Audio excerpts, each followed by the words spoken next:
श्लोक है, बहुत कॉमन है, हर किसी के मुंह पर है, कर्मण्येवाधिकारस्ते मा फलेषु कदाचन। इसका अर्थ क्या है? तो हर कोई बताएगा कि कर्म करो, परिणाम की इच्छा मत करो। इस श्लोक का ये अर्थ ही नहीं है। अगर आप अर्थ गलत ले लेंगे तो वो फिर आपके जीवन में दुष्प्रभाव लेकर आए, क्योंकि कर्म करो और फल की इच्छा मत करो ये असंभव है इस दुनिया में रहते हुए, और कृष्ण जैसा व्यक्ति ये कह नहीं सकता। तो जो प्योर मीनिंग है उसका वो है हिप्नोसिस जो है वो highly focused state of mind है। एक ऐसी स्टेट ऑफ माइंड है जहां आप फुली फोकस्ड हैं केवल और केवल एक थॉट के ऊपर। तो जो आपको इंस्ट्रक्ट कर रहा है, आप उस इंस्ट्रक्टर की वॉइस को या उसके इंस्ट्रक्शंस को फॉलो करते जा रहे हैं विदाउट बीइंग डिस्ट्रैक्टेड। जो हिप्नोथेरेपी है उसका फायदा है, और ये हर एक फील्ड में यूज हो सकती है। अगर आपको पैसे की तंगी है, आपके घर में लड़ाई झगड़े होते हैं, बहुत ज्यादा परेशान हो रखे हैं, आपको एंजाइटी है, डिप्रेशन है, आपको फिजिकल एलिमेंट्स हैं,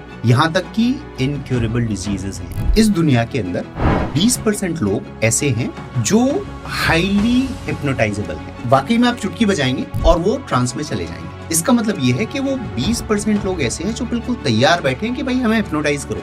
अगेन हम जब सबकॉन्शियस की बात करते हैं तो सबकॉन्शियस माइंड इज समथिंग जिसको लॉजिक से कुछ लेना देना नहीं। इट इज ह्यूजली पावरफुल, पर उसको लॉजिक से कुछ लेना। बचपन से लेकर आज तक और जाने पास्ट बर्थ में भी पता नहीं क्या क्या हमने होल्ड करके रखा है, हमें नहीं पता है, और वो हमारी लाइफ में मैनिफेस्ट होता रहता है अननोनली, हमें खुद ही नहीं पता होता। हम कॉन्शियसली एफर्ट्स कर रहे हैं, सारे के सारे अच्छे कर रहे हैं, सारा कुछ बिल्कुल सही जा रहा है, पर सही हो कुछ नहीं रहा है। हमारा जो सबकॉन्शियस है बेसिकली वो ये नहीं समझता है कि आपके लिए सही क्या और गलत क्या है। तो आपने किसी भी थॉट को रिपीटेटिवली एक्सपीरियंस किया और उसको बहुत गहराई से फील किया और बार बार करते रहे, तो आपके सबकॉन्शियस को लगता है अच्छा ये बड़ी इंपॉर्टेंट चीज है। तो इंपॉर्टेंट है तो इसका मतलब क्या करना है, इसको रखना है, संभाल के रखना है। तो चूंकि आपने इतनी बार किया तो ये आपके लिए इंपॉर्टेंट है, तो मैं संभाल के रख लेता हूँ। अब सबकॉन्शियस ने जो संभाल के रख लिया वो क्या करेगा, उसको आपकी लाइफ में मैनिफेस्ट करेगा। तो आप कॉन्शियसली अच्छे एफर्ट्स करते रहते हैं, सबकॉन्शियसली वो सारा का सारा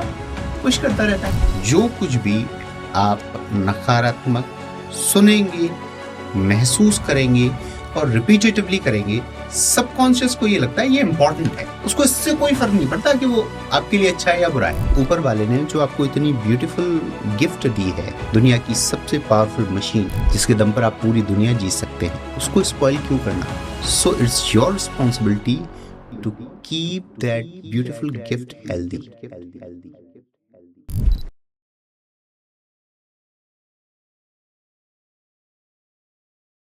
कहते हैं कि मन के हारे हार है, मन के जीते जीत। ये भी कहा जाता है इट्स ऑल अबाउट माइंडसेट। ये भी कहा जाता है it's 80% mindset and 20% skill set और द अदर थिंग्स। तो जब ये बात हमें सदियों से पता है, फिर हम मन से क्यों हार रहे हैं, और ये कौन सा मन है जो हमको हरा रहा है? क्योंकि बात होती है कॉन्शियस माइंड की, अनकॉन्शियस माइंड की, सबकॉन्शियस माइंड की। इस पर सालों से स्टडी चल रही है, अलग अलग तरह से इसको प्रेजेंट करके बताया जाता है। इंसान का स्वभाव है सुख पाना, सुख की ओर दौड़ना, और कहते भी हैं कि अगर ताला है तो उसकी चाबी भी जरूर होगी। तो हमें इलाज तो चाहिए, हमें सुख तो चाहिए, हमें सफलता भी चाहिए, हमें एबंडेंस भी चाहिए। जब एक रास्ता बंद होता है तो दूसरे रास्ते की ओर जाते हैं। आजकल ये भी कहा जाता है कि जितनी भी डिसीजेंस हैं वो साइकोसोमैटिक हैं, कि यानी कि उनका बीज है वो मन में है, लेकिन उनके लक्षण जो हैं वो प्रकट जब होती हैं तो वो तन में होती हैं। तो इतनी सारी बातें हैं और माइंड की इतनी सारी स्टडीज हैं, तो क्यों ना किसी ऐसे ही एक्सपर्ट से चिट चैट की जाए, बातचीत की जाए। तो ट्यून इन जिंदगी के इस एपिसोड में सबसे पहले आपका स्वागत है। आज हम इसी एक इंट्रीग से, क्रिटिकल से सब्जेक्ट पर चर्चा करेंगे और कोशिश करेंगे कि इसको लाइट रखें ताकि हैवी सब्जेक्ट भी जो है वो हमको आसानी से समझ में आ जाए। इस पर चर्चा करने के लिए मेरे साथ स्टूडियो में मौजूद हैं Sachin Srivastava ji, founder mind shift. हाँ यार, ये बहुत जरूरी है माइंड का शिफ्ट होना। लेकिन सचिन जी, आपने 25 साल एजुकेशन इंडस्ट्रीज में बिताए हैं, लाखों स्टूडेंट्स को मेंटर किया, MIT और ऑक्सफोर्ड यूनिवर्सिटीज में आप अब्रॉड पढ़ने के लिए भेज रहे हैं अपने स्टूडेंट्स को, और हर साल भेज रहे हैं, मतलब सक्सेस रेशो बहुत ही अच्छा है। फिर ये अचानक ऐसा क्या हो रहा है कि माइंड शिफ्ट के पीछे आप माइंड शिफ्ट स्टैब्लिश कर रहे हैं? वाइफ की वजह से हैं? वाइफ की वजह से? Yes, literally. और ये कैसे हुआ? During Covid time. सुन रही हैं वो? हाँ। ड्यूरिंग कोविड टाइम एक दिन मुझे बोलती है कि मेरा PLR करो। यूं ही? हाँ, तो मैंने कहा भाई कैसे? आपने किया हुआ था कुछ कोर्स? नहीं, कुछ नहीं, नथिंग। मैंने कहा भाई मैं पीएलआर कैसे करूंगा? हम्म। कहती है मुझे ऐसा लगता है कि आप पीएलआर कर सकते हो। एंड सी जो कपार उसका ये ऑब्जर्वेशन था और शायद बहुत स्ट्रॉन्ग ऑब्जर्वेशन था। उसने मुझे बोला और लिटरली पुश किया कि आप करो, यू हैव 1 वीक, आप प्रिपरेशन कर लो और आपको मेरा पीएलआर करना है। एंड देन मरता क्या ना करता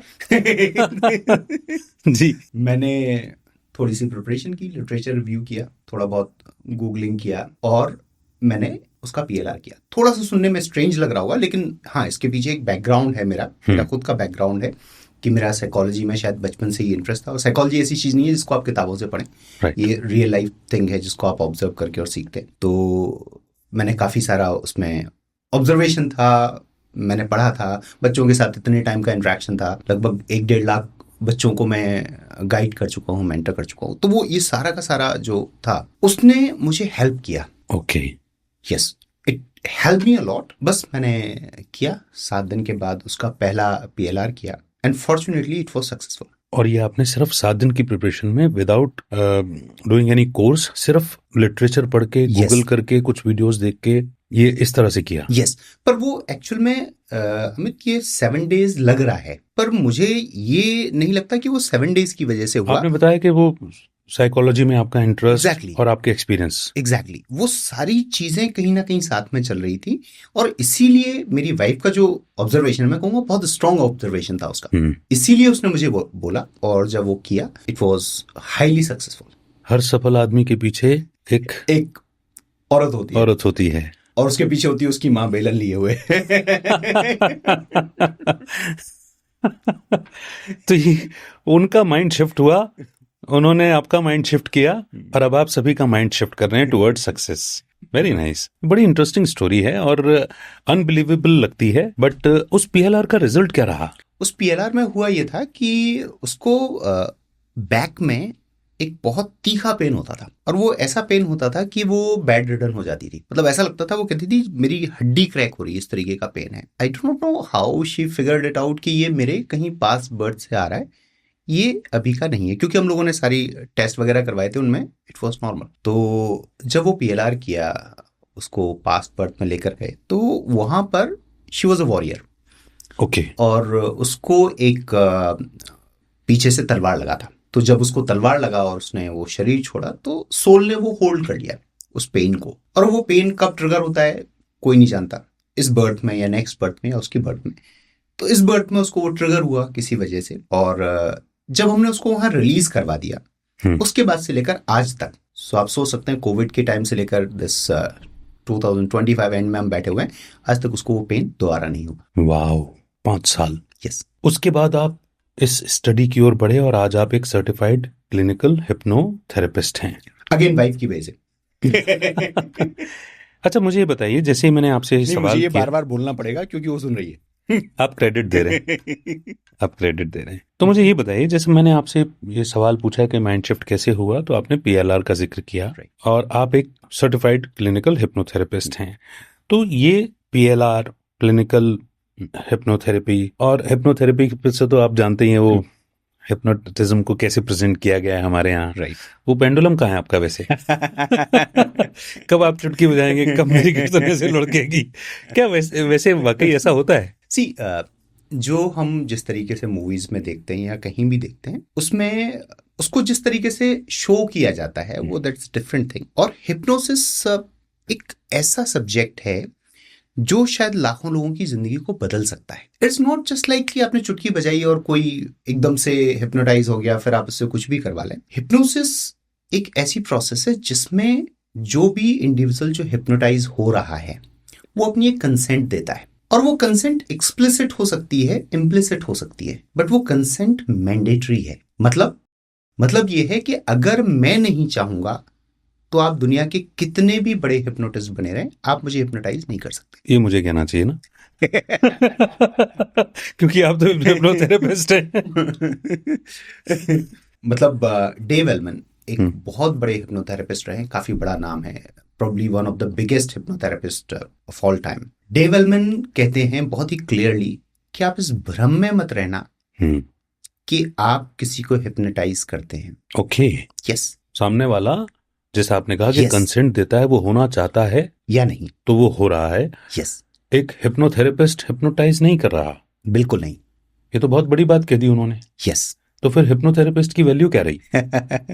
हिप्नोथेरेपिस्ट एक गाइड है। So what do we do अभी इस टाइम पर, अगर मान लीजिए हमें किसी डिजीज या किसी प्रॉब्लम का कोई सोल्यूशन निकालना है, you can not anchor your mind, right?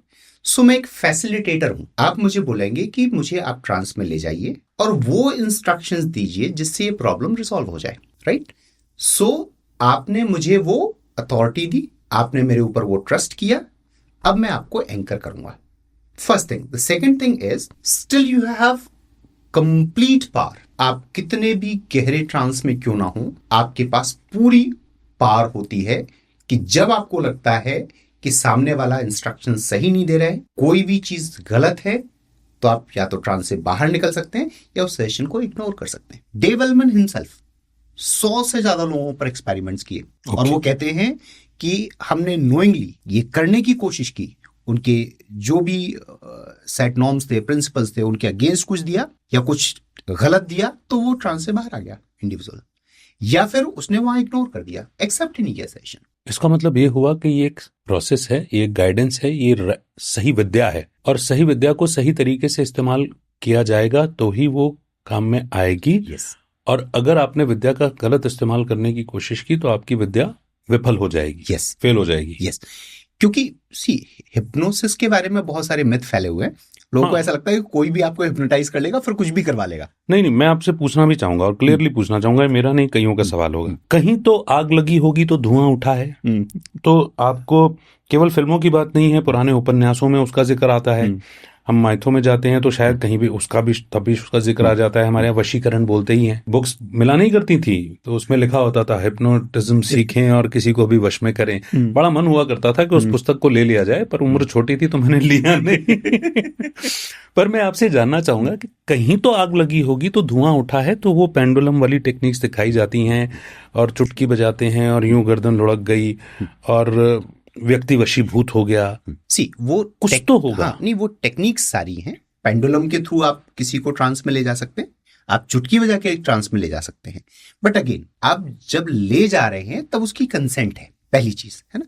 दूसरी चीज हम इसको थोड़ा सा ऐसे समझते हैं, इस दुनिया के अंदर 20% लोग ऐसे हैं जो हाईली हिप्नोटाइजेबल हैं। मतलब वो ऐसे हैं कि वाकई में आप चुटकी बजाएंगे और वो ट्रांस में चले जाएंगे। इसका मतलब ये है कि वो 20% लोग ऐसे हैं जो बिल्कुल तैयार बैठे हैं कि भाई हमें हिप्नोटाइज करो। 20% of the entire population. Yes, ये एक मोटा मोटा अनुमान है, कोई इस पर सर्वे नहीं हुआ है। ये फिर से मेरे पास क्लिनिक में कोई आया तो उसमें मैंने देखा कि भाई 20% लोग ऐसे होते हैं जो बहुत आसानी से हिप्नोटाइज। ओके, राइट, ठीक है।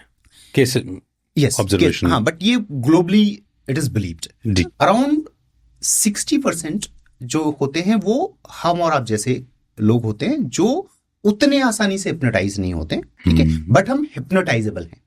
हाईली हिप्नोटाइजेबल नहीं है, बट 60% पीपल आर हिप्नोटाइजेबल। इसका मतलब ये है कि कुछ लोगों को एक सेशन लगेगा, सिंगल सेशन में हिप्नोटाइज हो जाएंगे।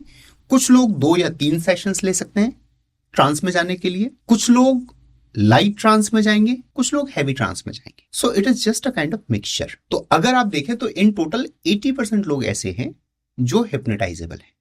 तो ये जो 20% लोग हैं जो हाईली हिप्नोटाइजेबल हैं, उनको स्टेज हिप्नोसिस जो होता है उसमें यूज किया जाता है। ये मैं आपको अंदर की बात बता रहा हूं। मतलब जो मैजिशियन के रूप हाँ। में जो हिप्नोटाइजर जो पर्सन है, हाँ, हिप्नोटिस्ट आप बोल सकते हैं। हाँ, वो ये ऑब्जर्व कर रहा है कि इस ऑडियंस में से कौन से वो 20% लोग हैं यस, जो हिप्नोटाइज हो जाएंगे easily, highly. Yes, so basically markers होते हैं। आपकी जो बॉडी है वो क्यूज देती है हमेशा। तो बैठे बैठे आप किसी भी इंडिविजुअल को पहचान लेते हैं कि भाई ये इंडिविजुअल्स हैं। यस, एग्जैक्टली, ये ट्रेड्स हैं और ये इंडिविजुअल जो है वो हिप्नोटाइजेबल है, तो मैं उनको ही इनवाइट करूंगा स्टेज पर। यानी कि ऐसा कुछ भी नहीं होता कि आपने किसी को हिप्नोटाइज कर लिया और उससे जो करवाना चाह रहे हैं वो कर रहे हैं। हाँ, क्योंकि आजकल PLR या इस तरह की थेरेपीज के बहुत प्रचार हो रहे हैं और लोग बहुत बहुतायत में सीख रहे हैं, लर्न कर रहे हैं। तो मुझे एक सवाल आया कि अगर ये अगर कोई ये सीख गया तो उसका दुरुपयोग भी कर सकता है। बट आप जैसा आप की बता रहे हैं कि बिना कंसेंट के कोई हिप्नोटाइज हो ही नहीं सकता। बिल्कुल। Okay, wonderful. सो जो आपने बोला कि इतने सारे लोग सीख रहे हैं, तो मुझे लग रहा है कि एक पॉजिटिव चेंज है। मैं एक चीज पूछना चाहूंगा, मैं चाहता हूं कि ऑडियंस को आप ये समझाएं कि हिप्नोटाइज प्रोसेस ये होती क्या है। मतलब ऐसा क्या, आपने कहा कि लाइट ट्रांस में जाएंगे या हैवी ट्रांस में जाएंगे, स्टेज ऑफ माइंड वो क्या है, उसको आसानी से कैसे समझा जा सकता? सिंपल से शब्दों में हम कह सकते हैं हिप्नोसिस जो है वो highly focused state of mind है। एक ऐसी स्टेट ऑफ माइंड है जहां आप फुली फोकस्ड हैं केवल और केवल एक थॉट के ऊपर। तो जो आपको इंस्ट्रक्ट कर रहा है, आप उस इंस्ट्रक्टर की वॉइस को या उसके इंस्ट्रक्शंस को फॉलो करते जा रहे हैं विदाउट बीइंग डिस्ट्रैक्टेड। मेरी ना बार बार मुझे वो विजुअलाइज हो रहा है बार बार। हाँ। और सामने वाले की आंखें पथरा गई, हाँ। स्ट्रेट हो गई। अब उसको जो कहा जा रहा है वो वही कर रहा है। ये उससे अलग है। आप कह रहे हैं कि highly focused state of mind. Yes, see even उसमें एक्ट नहीं कर रहे हैं। नहीं, इवन जो आप बोल रहे हैं वो भी पॉसिबल है, पर वो मैं चाहता हूं, अंडरस्टैंड, जब मैं हिप्नोटाइज्ड हूं, आपने मुझे बोला कि आप यहां से मूव करिए, ठीक है, वहां जाकर फैन का स्विच ऑन करके आइए। I don't find any threat in that. तो आप कर देंगे, मतलब तो मैं कर दूंगा। यस, तो मैं जाकर फैन का स्विच ऑन तो आप अपनी उंगली ऐसे कर दीजिए, क्योंकि आप थेरेपिस्ट हैं। मैं वो हो सकता हूं जो होना चाहता हूं या नहीं होना चाहता। आप ऑलरेडी हिप्नोथेरेपिस्ट हैं। यानी कितनों को हिप्नोटाइज करके रखा है। चलिए, नहीं, फिर भी हम वापस से टॉपिक पर आते हैं। अगर मैं ये कंसेंट देता हूं उस स्टेज में कि हाँ, मैं उठने के लिए तैयार हूं, मैं स्विच ऑन करने के लिए तैयार हूं, मैं जाकर के किसी को ऐसे थप्पड़ मारने के लिए तैयार हूं, तो ही मैं करूंगा, नहीं तो नहीं करूंगा। यस। ओह, और उस वक्त मेरा कॉन्शियस अलाउ करना चाहिए, तो मैं करूंगा, नहीं तो नहीं करूंगा। यस, आपके फंडामेंटल प्रिंसिपल्स। यानी इसमें भी कॉन्शियस का तो पार्ट आ गया। नॉट कॉन्शियस, अंतरात्मा, वैल्यू सेट। ओके, यानी कि अगर मेरा वैल्यू सेट किसी को मारने का नहीं है, कुछ गलत काम करने का नहीं है, तो कोई नहीं करा सकता। yes. यानी चुपके से ड्रॉअर में से चाबी उठा के निकालने का नहीं है मेरा संस्कार, या मैं नहीं करना चाहता तो नहीं कर सकता। यस। और अगर मुझे ऐसी आदतें हैं तो सी अगेन मैं अवेयर तो हूं। आप समझिए, ट्रांस में जाने का मतलब ये नहीं है कि मैं कुछ भी याद नहीं रखूंगा। मैं जो भी कर रहा हूं मुझे सब कुछ याद है। हर एक स्टेज में मैं अवेयर हूं, मैं फुली फोकस्ड हूं। Got it. चलिए, मैं उस ड्रामा से अब हम हटते हैं और इसकी गहराई को समझते हैं। देन हिप्नोसिस की आप थोड़ी सी और आसान व्याख्या कीजिए। ये highly focused state of mind क्या है और इसके क्या बेनिफिट हैं, क्यों हिप्नोथेरेपी को लिया जाना चाहिए, क्या इसके कुछ नुकसान भी हैं? One by one please.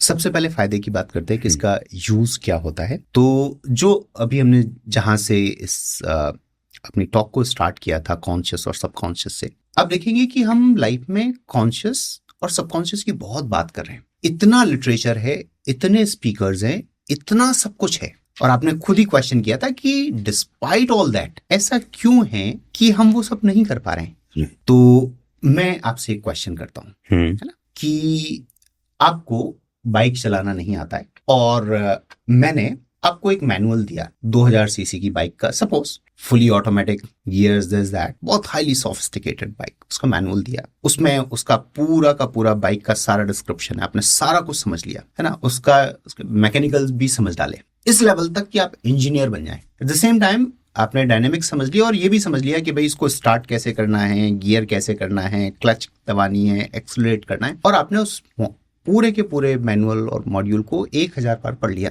बिल्कुल एक एक पेज, एक एक वर्ड रट गया आपको। Now I give you that bike to ride, तो क्या लगता है आप वो बाइक चला लेंगे? आपने आज तक बाइक कभी नहीं चलाई, जानते नहीं, आपने साइकिल भी चलाना नहीं जानते आप, तो बहुत मुश्किल है। मतलब 1000 बार पढ़ने के बावजूद भी मैं उसमें बहुत डरा सहमा होऊंगा। बाइक जो है वो 2000 सीसी की है। अच्छा। ठीक है, मतलब 2000 सीसी भी मैं कम बोल रहा हूँ, हाँ, है ना। अगर मैं 20000 सीसी भी बोलूं तो कम होगा, राइट, क्योंकि हम उसको सबकॉन्शियस से कंपेयर करने वाले हैं। नहीं, मुझे प्रैक्टिस चाहिए होगी, मुझे कोई चाहिए होगा उस वक्त भी गाइड करने वाला, कि भले ही आपने पढ़ा हुआ है, याद करो क्या पढ़ा था, ऐसा करो वैसा करो, पूरे इंस्ट्रक्शंस चाहिए, तब ही चला पाऊंगा, नहीं तो नहीं। इनफैक्ट अगर आपने अपने आप से कोशिश भी की और एक बार एक्सीडेंट हुआ तो रिपरकशंस एक तो बहुत हैवी होंगे, दूसरा आप दोबारा हिम्मत नहीं करेंगे, right? Now what is happening, our subconscious is so powerful and there is no hand holding. Okay, so हम क्या कर रहे हैं, हिट एंड ट्रायल कर रहे हैं, हम कॉन्शियस लेवल पर ही एफर्ट्स कर रहे हैं। वो सारा कुछ पढ़ने के बाद भी जो एफर्ट्स है वो कॉन्शियस लेवल पर है। आप चाहे आप लॉ ऑफ अट्रैक्शन पढ़ें, चाहे पावर ऑफ सबकॉन्शियस पढ़ें, सब कुछ पढ़ रहे हैं। You know this is the power of subconscious, but how to use that? मगर वहां तक पहुंच नहीं पा रहे हैं। एग्जैक्टली। सो एफर्ट्स जो है वो अभी भी कॉन्शियस लेवल के, एफर्ट सबकॉन्शियस लेवल के नहीं है। Basically what I understood out of my experience कि इतना क्विक होता है, जैसे आप बोलते हो ना कि ये, सो एग्जैक्टली रिजल्ट्स इतने क्विक होते हैं जब हम हिप्नोथेरेपी का यूज करते हैं। ओके, मींस आप एक इंडिविजुअल को ट्रांस में ले जाते हैं, ट्रांस में ले जाने के बाद उसकी जो प्रॉब्लम है उसके सॉल्यूशन का इंस्ट्रक्शन आप सबकॉन्शियस को देते हैं and you are done. Just like आपने बोला ना कि मैजिक, एग्जैक्टली वैसे होता है। I will show you like lots of testimonials अभी मेरे पास जो हैं कि यकीन नहीं होगा आपको।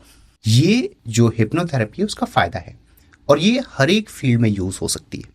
मींस अगर आपको पैसे की तंगी है, आपके घर में लड़ाई झगड़े होते हैं, आप बहुत ज्यादा परेशान हो रखे हैं, आपको एंजाइटी है, डिप्रेशन है, आपको फिजिकल एलिमेंट्स हैं, यहाँ तक कि इनक्योरेबल डिजीजेस हैं। आप ये जो सारी प्रॉब्लम्स बोल रहे हो, इन्हीं सारी प्रॉब्लम से तो हम सब जूझ रहे हैं, पूरी दुनिया। यस, कोई भी घर ऐसा नहीं है जहाँ इनमें से कोई प्रॉब्लम ना हो, बल्कि मल्टीपल प्रॉब्लम्स हो सकती हैं। राइट। मगर प्रॉब्लम्स तो हैं। अब चूंकि भारत में हिप्नोसिस की अवधारणा ही वही है जिस पर हम हंसी ठिठोली करते हैं। कोई आएगा, पेंडुलम दिखाएगा, आपको वशीकरण करेगा और आपसे कुछ और करवा लेगा। राइट। जबकि ये एक क्लिनिकली सर्टिफाइड थेरेपी है, एक अच्छा खासा प्रोफेशन है। और मैं जहां तक समझता हूं पिछले कई सालों से हम इसके बारे में पढ़ रहे हैं कि फॉरेन में साइंस डॉक्टर इस थेरेपी का यूज कर रहे हैं। राइट। तो इंडिया में ये चीज क्यों नहीं आ रही है? और क्या एंशिएंट टाइम पे इस थेरेपी का यूज होता था? क्या रिलेशन है? क्योंकि हम जानते हैं कि हम इन सारी चीजों में, इसका सारा सोर्स यहीं से निकला है। जब मैंने डॉक्टर जोसेफ मर्फी की the power of subconscious mind पढ़ी तो उन्होंने उसको एक्सप्लेन करने के लिए इंडिया का ही एग्जाम्पल दिया कि वहां किसी मंदिर की या कोई साधु संत जो रहते हैं वो आपको केवल वो भभूत दे देते हैं, राख अगरबत्ती की, और कहते हैं कि इसको आप कर लेना, आप ठीक हो जाओगे। उसमें कोई मेडिसिनल वैल्यू नहीं है, बट वो सबकॉन्शियस माइंड में उनका ट्रस्ट रहता है कि हमें हमारे गुरु जी ने दिया है, और उसको वो लेते हैं और इनक्यूरेबल डिसीजेस ठीक हो जाती हैं। यस। उन्होंने पावर ऑफ सबकॉन्शियस माइंड को एक्सप्लेन करने के लिए यहाँ का एग्जाम्पल दिया था। राइट। जाहिर सी बात है कि इसकी रूट्स जो है वो इंडिया में ही होंगी। यस। तो एक तो मैं वो रूट्स जानना चाहूंगा कि पुराने टाइम से मैं इसे कैसे रिलेट कर सकता हूँ। सी, अगर आप किसी भी टाइम को लें, इंडियन सिस्टम की आप बात करें, तो हमारे यहाँ एक परंपरा थी जिसके अंदर मेडिटेशन को बहुत ज्यादा इंपॉर्टेंस दिया जाता था। राइट। सो मेडिटेशन और हिप्नोसिस के अंदर एक काइंड ऑफ कोरिलेशन है, एक बहुत गहरा कोरिलेशन है। केवल एक फंडामेंटल डिफरेंस है और वो ये है कि हिप्नोसिस जो है वो एक ऑब्जेक्टिव के साथ एक स्पेसिफिक सेशन किया जाता है। उसका एक वो होता है, एक ऑब्जेक्टिव है, मतलब आपको ये पर्टिकुलर टास्क है, ये रिजल्ट लेकर आना है इस सेशन से। Whereas meditation is holistic and bigger thing, right? जहां पर आप अपनी ओवरऑल पर्सनैलिटी और ओवरऑल लाइफ के ऊपर काम करते हैं। So meditation was something where you used to harness the power of your subconscious। तो अगर आप देखें तो ये तो बहुत पुरानी चीज है, मतलब इसका आप कोई और छोड़ नहीं निकाल सकते कि कब से स्टार्ट हुआ है। राइट। है ना? तो ये उस टाइम से है। Meditation originated from India. Yes, हमारे एंसेस्टर्स ये जानते थे बहुत अच्छे तरीके से कि आप प्योर लॉजिक्स के बेसिस पर यूनिवर्स को एक्सप्लोर नहीं कर सकते। मैं थोड़ी अजीब सी बात बोल रहा हूँ, बहुत सारे लोग मेरी बात से एग्री नहीं करेंगे कि लॉजिक के बिना तो फिर सब अंधविश्वास है ना। वो ये नया ही साइंस है जिसमें लॉजिक की बात की जाती है। और मैंने ये भी समझा है कि 5 एलिमेंट्स के बियॉन्ड जो कुछ भी आता है मेटाफिजिकल, उसको रिलीजन से आपको रिलीजन में ऐड कर दिया गया, और हमारी स्टडीज में सिर्फ और सिर्फ फिजिकल 5 एलिमेंट्स के अंदर जो आता है वही पढ़ाया गया हमको। हाँ, एग्जैक्टली। अब बट मैं आपको इसको बताऊं तो बहुत ही स्ट्रेंज है ये। सी, लॉजिक्स जो है वो कहाँ तक काम करते हैं और इम्पोर्टेंट भी हैं। कहाँ तक काम करते हैं, जैसे मान लीजिए आपको प्लेन बोर्ड करना है, तो प्लेन बोर्ड करने के लिए आपको सीढ़ियों से जाना पड़ेगा। प्लेन के अंदर सीढ़ियां चाहिए ना आपको, बिना सीढ़ियों के आप प्लेन पर कैसे जाओगे, right? But think of it कि वो सीढ़ियां उस प्लेन से ही चिपक जाए तो प्लेन टेक ऑफ नहीं कर पाएगा। नहीं कर पाएगा। लॉजिक्स वहां तक रिक्वायर्ड है, उसके आगे उसके आगे लॉजिक्स काम नहीं करेंगे, क्योंकि अगेन हम जब सबकॉन्शियस की बात करते हैं तो सबकॉन्शियस माइंड इज समथिंग जिसको लॉजिक से कुछ लेना देना नहीं है. इट इज ह्यूजली पावरफुल, पर इसको लॉजिक से कुछ लेना देना नहीं है. ओके और इसीलिए वो उसको जैसी प्रोग्रामिंग उसको मिल जाती है क्रिटिकल माइंड के थ्रू, वो एक्सेप्ट कर लेता है, अडॉप्ट कर Exactly. लेता है और वही सब कुछ कर रहा है, वही पावरफुल है. मगर हम शायद कहीं लॉजिक में ही अटक गए हैं. हमारे बिलीफ सिस्टम ऐसे डेवलप कर दिए गए हैं जिसकी वजह से हम जो डिजर्व करते हैं या जो हमारी डिजायर्स हैं, जिसके हम वर्दी हैं, हमें उसी पर ही डाउट आने लग गया है. Am I right? एग्जैक्टली. तो अब क्योंकि ये केवल इंडिया की बात नहीं है, मैं देखता हूं कि हर जगह पूरे वर्ल्ड में यही माइंडसेट डेवलप हो गया है.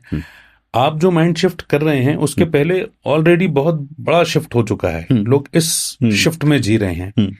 तो इस शिफ्ट को जिस पॉजिटिवली कैसे शिफ्ट किया जा सकता है, क्या मासेस पर भी अप्लाई किया जा सकता है? See again is all about bringing in more awareness.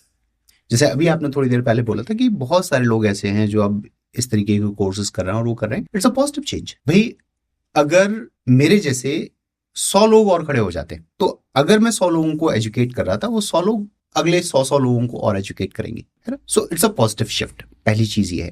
The other thing is it's more about results.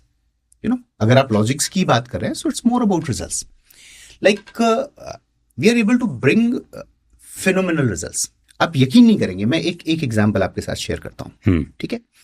There was a lady around 75 plus years old. तो उनका बेटा जो है वो मेरे पास आता था. उसकी भी स्टोरी है, वो अलग है. तो he was going to Mumbai. मैंने पूछा भाई क्यों, तो बोला वो माताजी को पार्किंसंस है और वो एडवांस स्टेज में है, तो उनको डॉक्टर को दिखाने जा रहे हैं एंड 1-2 दिन के बाद आएंगे, फिर अपन मिलते हैं. मैंने कहा ठीक है. तो मैंने कहा दिखा लिया. What the doctor said.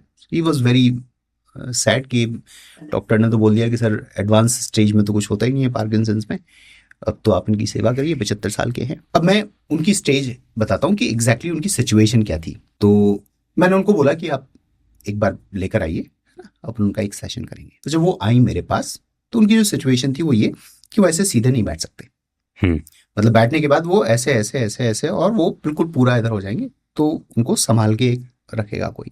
तो उनकी टंग बाहर निकल आती थी और वो अंदर नहीं ले सकते क्योंकि कंट्रोल नहीं है, तो वो फिर ऐसे हाथ से ऐसे ऐसे करके ऊपर करना होता था. खाना नहीं खा सकते, खाना अंदर डालेंगे तो बाहर आ जाता था क्योंकि माउथ मूव नहीं करेगा. कैथेटर लगा हुआ है, यूरिनेट नहीं कर सकते, मतलब वो कंट्रोल नहीं है मसल्स पर. तो ऐसी सिचुएशन में वो थे जब वो मेरे पास आए. उनका एक सेशन जो लिया गया, बेस्ट पार्ट वाज कि उनका माइंड जो है वो सुन रहा था. बोल नहीं सकते थे, बहुत क्लियरली कोई आवाज नहीं आती थी. तो एक सेशन अराउंड 45 मिनट्स का हुआ. अब मैं आपसे पूछूं कि आपको क्या लगता है इस 45 मिनट्स में क्या हुआ होगा? बिल्कुल इम्पॉसिबल केस है जिसमें कुछ भी नहीं हो रहा है, मतलब डॉक्टर ने भी बोल दिया कि अब तो कुछ हो नहीं सकता, आप केवल सेवा करें. तो क्या लगता है आपको, क्या पॉसिबिलिटी है एक सेशन? जहां तक सबकॉन्शियस माइंड की पावर की बात है, मेरा ये बिलीफ है कि उनको फर्क तो पड़ा होगा और पॉजिटिव पड़ा होगा. आप पूछ रहे हैं कि कितना फर्क पड़ा होगा, तो मैं यही अंदाजा लगा सकता हूं कि शायद वो बैठने लग गए होंगे बिना सहारे के. जो आपने कहा कि उनकी जीभ बाहर आ जाती थी, वो ठीक हो गई होगी. बट आपको लगता है ये तो डॉक्टर ने तो साफ मना कर दिया ना, इम्पॉसिबल केस है, तो आप एक सेशन में इतना उम्मीद कैसे कर रहे हैं? मैं इसलिए कर रहा हूं क्योंकि मैं जानता हूं साइकोसोमैटिक डिसीजेस अगर यहाँ जन्म ली हैं, और आपने कहा कि बेस्ट पार्ट वॉज उनका माइंड सुन रहा था, और उसके लक्षण है. पार्किंसंस भी एक बीमारी है ना, साइकोसोमैटिक डिसीज ही तो हुई. और अगर उनका माइंड सुन रहा है और आप वहां तक पहुंच पा रहे हैं, तो मैं ये बिलीव रखता हूं कि पॉजिटिव असर जरूर हुआ होगा. कितना नहीं, मैं आपको एक वीडियो दिखाता हूं. उनके बेटे ने मुझे भेजा जब वो घर पहुंचा तब, ऑन द सेम डे. हमारे यहाँ जो चूंकि क्या होता है सेशन में जब आप जाते हैं तो बॉडी थोड़ी सी लेथार्जिक हो जाती है. सो उनके रिफ्लेक्सेस जो हैं वो बेटर हो गए थे. और in fact she spoke with me, मुझसे बात की उन्होंने सेशन की इमीडिएट बाद. ठीक है. उसके बाद उनको ले गए वो वापस, और जब वो ले गए उसके बाद का आप ये वीडियो देखें. उनके बेटे ने भेजा,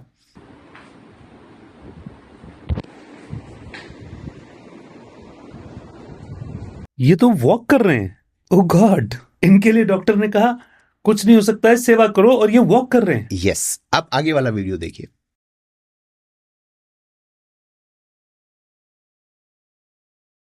ये सेम डे है? यस। ये अगले सेशन के बाद? ना, ये फर्स्ट सेशन के बाद ही है। फर्स्ट सेशन के ये बाद स्टेयर्स चढ़ रहे हैं? यस, ये पहला वाला जो रात का वीडियो था, अगला वाला जो है वो नेक्स्ट डे मॉर्निंग का वीडियो है। वाओ, वो खुश हैं चेहरे से। यस, जो बिस्तर पे पड़ा हुआ है वो सीढ़ियां चढ़ रहा है। Wonderful, wonderful. ये है क्लिनिकल हिप्नोथेरेपी। यस, दिस और इज अमेजिंग। यस, और ये एक एग्जाम्पल है जो आपने देखा। ऐसे हर रोज मेरे पास केसेस आते हैं, एडिक्शन के केसेस हैं, डिप्रेशन एंजाइटी के केसेस हैं, ऐसे केसेस हैं जिसमें डायबिटीज है, कंट्रोल में नहीं आ रही है, या फिजिकल कहीं डैमेज हो गया, नर्व डैमेज हो गई है, मेडिसिन से कोई इम्पैक्ट नहीं आ रहा, पेन कंट्रोल ही नहीं आ रहा है, और वो पेन मैनेजमेंट जो है वो उनके लिए बहुत ही आसान हो रहा है। This is clinical hypnotherapy.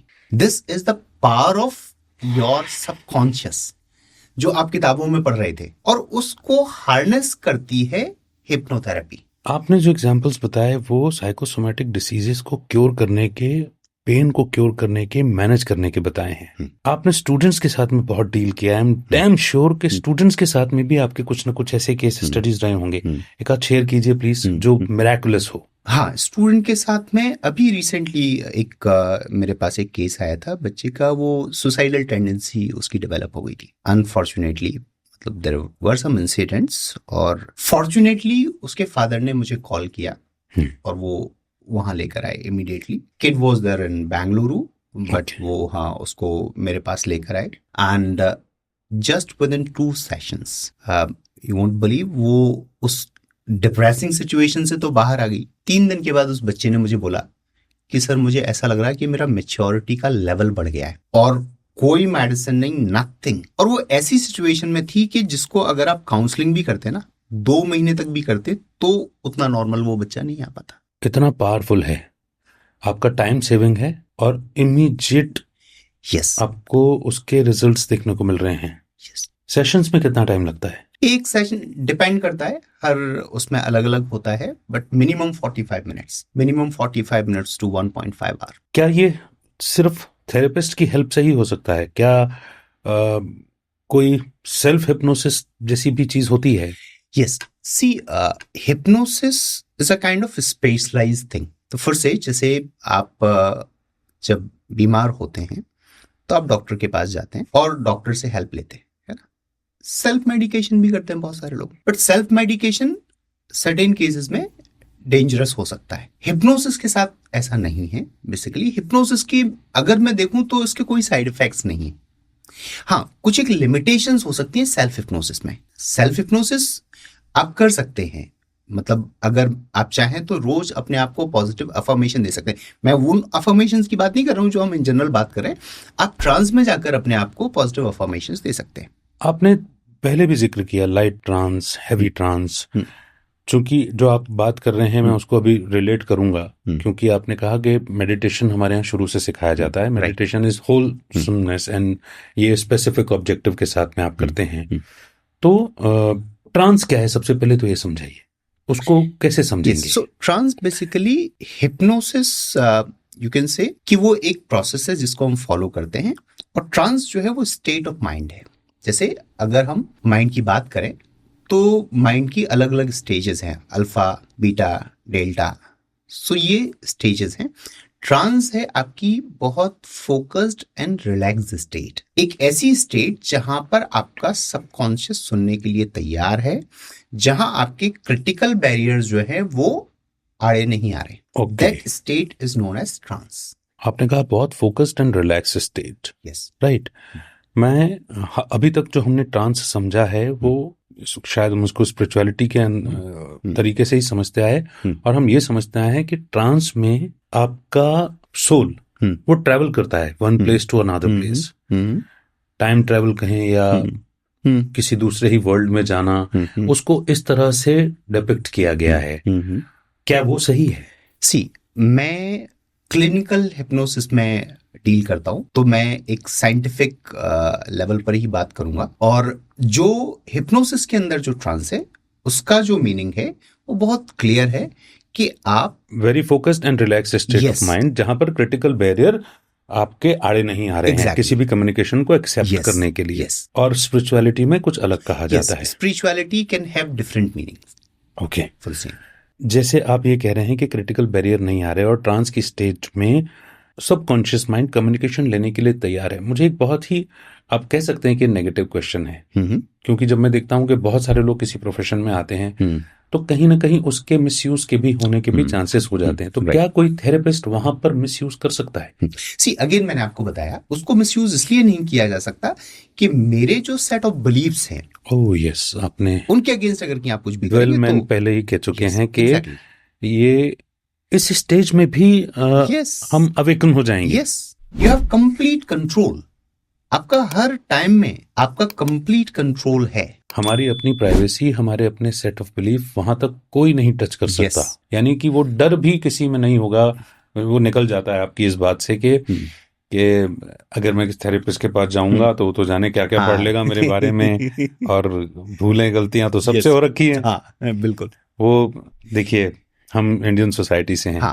हमने, आपने भी सुना होगा, माता आती हैं, हम उसका डिसरिगार्ड और डिसरिस्पेक्ट बिल्कुल नहीं करते, क्योंकि सबके अपने अपने बिलीफ हैं।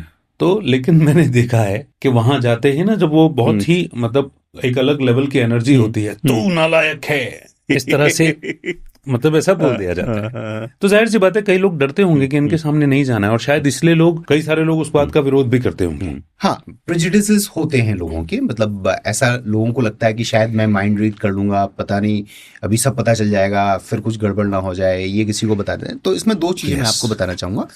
पहली चीज ये है कि एक बहुत ही क्लियर कट हमारा एथिकल कोड ऑफ कंडक्ट होता है। जब आप एक प्रैक्टिशनर जैसे काम करते हैं तो ये आपकी एथिकल रिस्पॉन्सिबिलिटी है कि आप हर एक इंडिविजुअल की प्राइवेसी को मेंटेन करेंगे। सो फिर से, अगर मेरे पास कोई क्लाइंट आता है और अपनी कोई कितनी भी पर्सनल बात बताता है, तो वो बात मैं किसी दूसरे के साथ शेयर नहीं कर सकता हूं, किसी के साथ भी शेयर नहीं कर सकता हूं, अनटिल एंड अनलेस एक्सप्लिसिटली वो इंडिविजुअल मुझे परमिशन देता है वो शेयर करने की। ये आपका वैल्यू सेट कह रहा है ना? यस, पहली चीज मैं फर्स्ट जो चीज है वो बता रहा हूं। तो इनफैक्ट जो भी प्रोफेशनल है वो इस कोड ऑफ कंडक्ट को फॉलो करता है। तो इसमें भी डॉक्टर्स जैसी कोई ओथ ली जाती है? ओथ ऐसा कुछ नहीं है, सी, बट अगेन ओथ तो यहाँ है ना। और अगर आपको ये बोला गया है कि आप एक प्रैक्टिशनर हैं, और इनफैक्ट जब आप सर्टिफिकेशंस करते हैं तो उसके अंदर वो है, कोड ऑफ कंडक्ट है जो आपको फॉलो करना, वो आपकी रिस्पॉन्सिबिलिटी होती है। तो आप जितने भी प्रैक्टिशनर्स हैं वो किसी भी लेवल पर हैं, ये उनकी एथिकल रिस्पॉन्सिबिलिटी होती है, वो शेयर नहीं कर सकते। कई बार ऐसा होता है मेरे साथ कि बच्चे को लेकर आए, पेरेंट्स हैं, और पेरेंट्स के अंदर बहुत इच्छा होती है कि बच्चे ने क्या बताया आपको, I can not tell them. इस लेवल तक की प्राइवेसी है। एग्जैक्टली, हाँ, मेरी रिस्पॉन्सिबिलिटी ये है कि बच्चे के साथ और पेरेंट्स के साथ कुछ गलत ना हो, but I can not share explicitly कि बच्चे ने मुझे क्या बताया एज एन इंडिविजुअल। यस, उस वक्त आपके पेशेंट ने क्या कहा? एग्जैक्टली, है ना। सो ये एक वो है। द अदर थिंग इज, इस तरीके से कोई किसी के माइंड के अंदर नहीं जा सकता। मैं आपको पहले भी बोल चुका हूं, ये यूनिवर्स आपको राइट टू प्राइवेसी देता है। यूनिवर्स आपको राइट टू प्राइवेसी देता है। आपकी मर्जी के बिना कोई भी आपके माइंड के अंदर घुसकर आपको कंट्रोल करके आपको डांस नहीं करा सकता। It is always your willingness. आप जब ये बात कह रहे हैं ना, तो मैं उन दृश्यों की तरफ जा रहा हूं। देखिए, जाहिर सी बात है कि हम, जरूरी नहीं कि हमने जो देखा वो सच हो, हमने जो पढ़ा वो सच हो, क्योंकि आप कह रहे हैं कि यूनिवर्स आपको राइट टू प्राइवेसी दे रहा है, जिसमें कुछ भी गलत कोई आपके साथ में नहीं कर सकता, कोई आपके माइंड पर अनएथिकल कंट्रोल भी नहीं कर सकता, कोई आपको अनएथिकल कमांड भी नहीं दे सकता, जो आपकी वैल्यूज के अगेंस्ट हो। लेकिन वहीं दूसरी ओर हमने देखा है कि पहले तो हिप्नोसिस का ही हिंदी नाम वशीकरण हो जाता है, और सोल एंटर कर जाती हैं बॉडी में, दूसरी सोल को ओवरकम कर लेती हैं, और तो आपने कहा नाच नहीं सकता, वहां तो ऐसे ही मतलब दृश्य, ऐसे ही सीन दिखाई देते हैं। मैंने एक सवाल पूछा, आपने कहा कि आप केवल साइंटिफिकली जवाब देंगे इस बात का। क्या मेरे इस सवाल का जवाब देंगे आप? सी, अगेन, जब हम क्लिनिकल हिप्नोसिस की बात करते हैं तो क्लिनिकल हिप्नोसिस सोल और इन सारी चीजों में डील नहीं करता है। उसके लिए एक और ब्रांच है हिप्नोसिस की, जिसको साइकिक हिप्नोसिस बोल सकते हैं आप, which is a bit beyond this. वहां का साइंटिफिक डॉक्यूमेंटेशन नहीं है, ओके है ना, उसका साइंटिफिक डॉक्यूमेंटेशन नहीं है, but see there are certain things जिनको दुनिया में कोई मना नहीं कर सकता। अगर सोल्स की बात करें तो दे एग्जिस्ट, ठीक है। आप किसी भी रिलीजन की भी बात कर लें, और वैसे भी बहुत सारे प्रूफ मिलते हैं कि सोल सस्टेन करती है, ठीक है। Soul? आप एक बर्थ से दूसरे बर्थ में जाते हैं। So even I deal in PLR, तो मैं पास्ट लाइफ रिग्रेशन की बात कर रहा था। PLR इटसेल्फ एग्जैक्टली क्लिनिकल का पार्ट आप नहीं बोल सकते, but I deal in that also. तो PLR में भी मैं डील करता हूँ। तो जब मैं पास्ट लाइफ रिग्रेशन कर रहा हूँ तो वो पक्की सी बात है कि मैं सोल में बिलीव करूंगा, मुझे मानना ही पड़ेगा, है ना, राइट। It is that. तो वो सारे केसेस हो सकते हैं, बट मुझे लगता है कि again this is really not the right platform to discuss, and since we are discussing entirely different thing, है ना, ये शायद अपन फिर कभी जब डिफरेंट में इसलिए नहीं कि मतलब उसमें सिमिलैरिटी दिख रही है। उसमें क्या है, कई सारे आपके सबकॉन्शियस के केसेस भी हो सकते, मतलब कई डिप्रेशन के पेशेंट्स इस तरह से बिहेव करते हैं। यस बहुत सारी चीजें होती हैं। मतलब कई सारे केसेस ऐसे होते हैं कि जहां मैं बेसिकली बहुत परेशान हो गया, फैमिली में कोई सुनने को तैयार नहीं है, तो आई स्टार्ट बिहेविंग स्ट्रेंजली। तो अब आप मेरी सुनोगे, भाई मुझे इतना सताया गया, मुझे कोई रास्ता नजर नहीं आ रहा है, तो व्हाट शुड आई डू? तो अब मैं कुछ सुपर नेचुरल का वो करूंगा, ठीक है। और हो सकता है आप कॉन्शियसली ना कर रहे हो, ये भी हो सकता है। मतलब पॉसिबिलिटी ये है कि वो कोई आपकी साइकोलॉजिकल डिजीज हो। So like there are lots of ifs and buts. तो इसीलिए मैं बोल रहा था कि मैं मतलब अभी इस डायरेक्शन में जाने की बजाय हम वापस आते हैं सेल्फ हिप्नोसिस पर। उसकी कुछ लिमिटेशंस हो सकती हैं। तो सेल्फ हिप्नोसिस कैसे किया जा सकता है, उसमें कैसे एक व्यक्ति खुद को बेनिफिट पहुंचा सकता है? क्या ट्रांस की स्टेज में कंट्रोल हो सकता है या आउट ऑफ कंट्रोल भी चीजें जा सकती हैं? हाँ, सी पहली चीज तो ये है कि सेल्फ हिप्नोसिस में आप अपने आप को पॉजिटिव अफर्मेशंस दे सकते हैं ट्रांस की स्टेज पे जाके, की स्टेट में जाकर, है ना। उसके लिए आप बेसिकली आप अपनी वॉइस में रिकॉर्ड कर सकते हैं चीजें, या फिर आप किसी एक्सपर्ट का कोई रिकॉर्डेड कोई पर्टिकुलर वीडियो या ऑडियो वो ले लें आप, right, and you just put your headphones on and listen to that and follow that.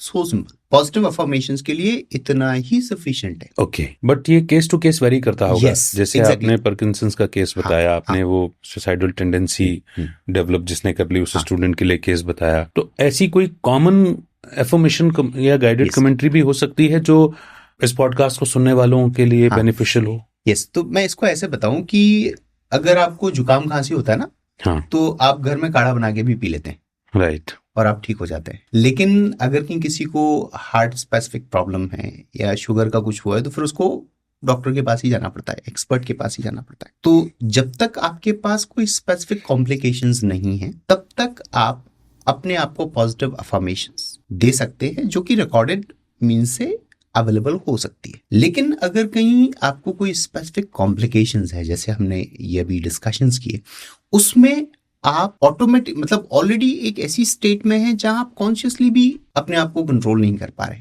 तो सबकॉन्शियस लेवल पर ये थोड़ा सा मुश्किल होगा। तो in that particular case you need the help of an expert. वहां फिर आपको एक्सपर्ट चाहिए, राइट। आपने बहुत सारे केसेस बताए थे जो मैंने कहा था कि घर घर में ये प्रॉब्लम है। हर कोई फाइनेंशियल मतलब की प्रॉब्लम से जूझ रहा है। आजकल बहुत सारे जैसे शोल्डर का स्टिफ हो जाना, ब्लॉक शोल्डर्स क्या बोलते हैं, और फ्रोजन शोल्डर, यस, इस तरह की, इसका स्टिफ हो जाना गर्दन का। तो इस तरह की बहुत सारी प्रॉब्लम्स देखने में आ रही हैं, राइट। और मेंटल जैसे आप डिप्रेशन वाली टेंडेंसीज बहुत ज्यादा आ रही। एग्जैक्ट डिप्रेशन स्टेट अलग अलग हो सकता है, लेवल अलग अलग हो सकता है, लेकिन लोग जूझ रहे हैं। स्ट्रेस और एंजाइटी तो बड़ी ही कॉमन हो गई है। वर्क प्लेस पर क्लैशेस हैं, रिलेशनशिप में हम किस लेवल तक जाते हुए देख रहे हैं लोगों को। तो इनके लिए हर एक सब्जेक्ट के लिए स्पेसिफिक एक कॉमन गाइडेड कमेंट्री हो सकती है। सभी के लिए कॉमन तो थोड़ा सा मुश्किल है, बट हाँ, कुछ एक कॉमन गाइडेड मेडिटेशन हो सकते हैं जो आपको हेल्प कर सकते हैं, है ना। मैं आपको आपके श्रोताओं के लिए, आपके ऑडियंस के लिए मैं एक ऑडियो रिकॉर्ड कर दूंगा जो आप उनके साथ शेयर कर सकते हैं, उनको बेनिफिट करेगा, है ना। और वो एक जनरल काइंड ऑफ मेडिटेशन होगा, बट बहुत पावरफुल। और वो किस टॉपिक पर होगा? वो उसका कोई टॉपिक नहीं। अच्छा, उसका कोई टॉपिक नहीं है, उसको कोई भी कर सकता है, हेल्दी भी कर सकता है और जो परेशान है वो भी कर सकता है। सबसे इंपॉर्टेंट चीज जो होती है वो मैं आपको बताता हूँ। The biggest problem that we face in life is holding on to a particular thought. Right. बचपन से लेकर आज तक और जाने पास्ट बर्थ में भी पता नहीं क्या क्या हमने होल्ड करके रखा है, हमें नहीं पता है, और वो हमारी लाइफ में मैनिफेस्ट होता रहता है अननोइंगली, हमें खुद ही नहीं पता होता है। हम कॉन्शियसली एफर्ट्स कर रहे हैं, सारे के सारे अच्छे कर रहे हैं, सारा कुछ बिल्कुल सही जा रहा है, पर सही हो कुछ नहीं रहा है। सो ये हो रहा है बेसिकली। इसके पीछे का मैं मैकेनिज्म आपको समझाता हूँ। हमारा जो सबकॉन्शियस है बेसिकली वो ये नहीं समझता है कि आपके लिए सही क्या है और गलत क्या है। तो आपने किसी भी थॉट को रिपीटेटिवली एक्सपीरियंस किया और उसको बहुत गहराई से फील किया और बार बार करते रहे, तो आपके सबकॉन्शियस को लगता है अच्छा ये बड़ी इंपॉर्टेंट चीज है। तो इंपॉर्टेंट है तो इसका मतलब क्या करना है, इसको रखना है, संभाल के रखना है। तो चूंकि आपने इतनी बार किया तो ये आपके लिए इंपॉर्टेंट है, तो मैं संभाल के रख लेता हूं, तो वो संभाल के रख लेता है। अब सबकॉन्शियस ने जो संभाल के रख लिया वो क्या करेगा, उसको आपकी लाइफ में मैनिफेस्ट करेगा। तो आप कॉन्शियसली अच्छे एफर्ट्स करते रहते हैं, सबकॉन्शियसली वो सारा का सारा पुश करता रहता है। मुझे एक बड़ा ही खतरनाक सा सवाल आ रहा है और खतरनाक सा थॉट आ रहा है। आप कह रहे हैं कि सबकॉन्शियस माइंड जो बार बार एक्सपीरियंस कर रहा है उसको वो संभाल करके रख लेता है। क्रिटिकल माइंड आपका सबकॉन्शियस माइंड संभाल के रख लेता है, सबकॉन्शियस माइंड संभाल के रख लेता है। अब हम हर रोज अगर हम न्यूज़पेपर पढ़ें, न्यूज चैनल पढ़ें, तो हर रोज एक जैसी खबरें जो कि शायद हमें नेगेटिव एक्सपीरियंस दे रही हैं। यस। तो अगर हम इतना नेगेटिव पढ़ रहे हैं, कहीं ना कहीं सटल फॉर्म में भी अगर हम नेगेटिव एक्सपीरियंस कर रहे हैं, भले वो हमारे साथ नहीं हो रहा, किसी और के साथ हो रहा है और रिपीटेडली हो रहा है, तो क्या यही वजह है, आई एम सॉरी टू से, कि ये घटनाएं और बढ़ रही हैं? मैं अगेन इसमें नहीं जाना चाहूंगा, पर हाँ, अब जो भी नकारात्मक सुन रहे हैं और बहुत ज्यादा सुन रहे हैं वो आपके जीवन में प्रभाव लेकर आ रहा है, दैट इज फॉर श्योर। जो कुछ भी आप नकारात्मक सुनेंगे, महसूस करेंगे और रिपीटेटिवली करेंगे, सबकॉन्शियस को ये लगता है ये इंपॉर्टेंट है, उसको इससे कोई फर्क नहीं पड़ता कि वो आपके लिए अच्छा है या बुरा है। अब मैं सोच रहा हूं कि वर्क प्लेस हो या आपकी फैमिली, आपका घर, जनरली मैं हो सकता है, ऐसा नहीं है कि सब जगह ही ऐसा हो चुका, अच्छे माहौल, अच्छे घर, अच्छे ऑफिस सब जगह हैं, लेकिन मेजॉरिटी अगर आप लोगों के एक्सपीरियंस सुनेंगे या कंप्लेंट सुनेंगे तो यही सुनेंगे, मेरे साथ ऑफिस में ये हो गया, ये इस तरह का कुछ हो रहा है, गलत हो रहा है। घर में भी बहुत ज्यादा स्वर्ग वाला माहौल तो नहीं है ऑनेस्टली। तो ये तो चीजों को बढ़ा रहा है और एक बार बार हमारा सबकॉन्शियस माइंड यही एक्सपीरियंस कर रहा है। आप कह रहे हैं कि रिपीटेडली अगर इस तरह के एक्सपीरियंसेस होंगे तो इस तरह की चीजें और ज्यादा एक्सपीरियंस करेंगे फ्यूचर में भी आगे। लॉ ऑफ अट्रैक्शन वाली बात हो गई है। तो हम कहाँ जाएं अच्छा एक्सपीरियंस करने के लिए?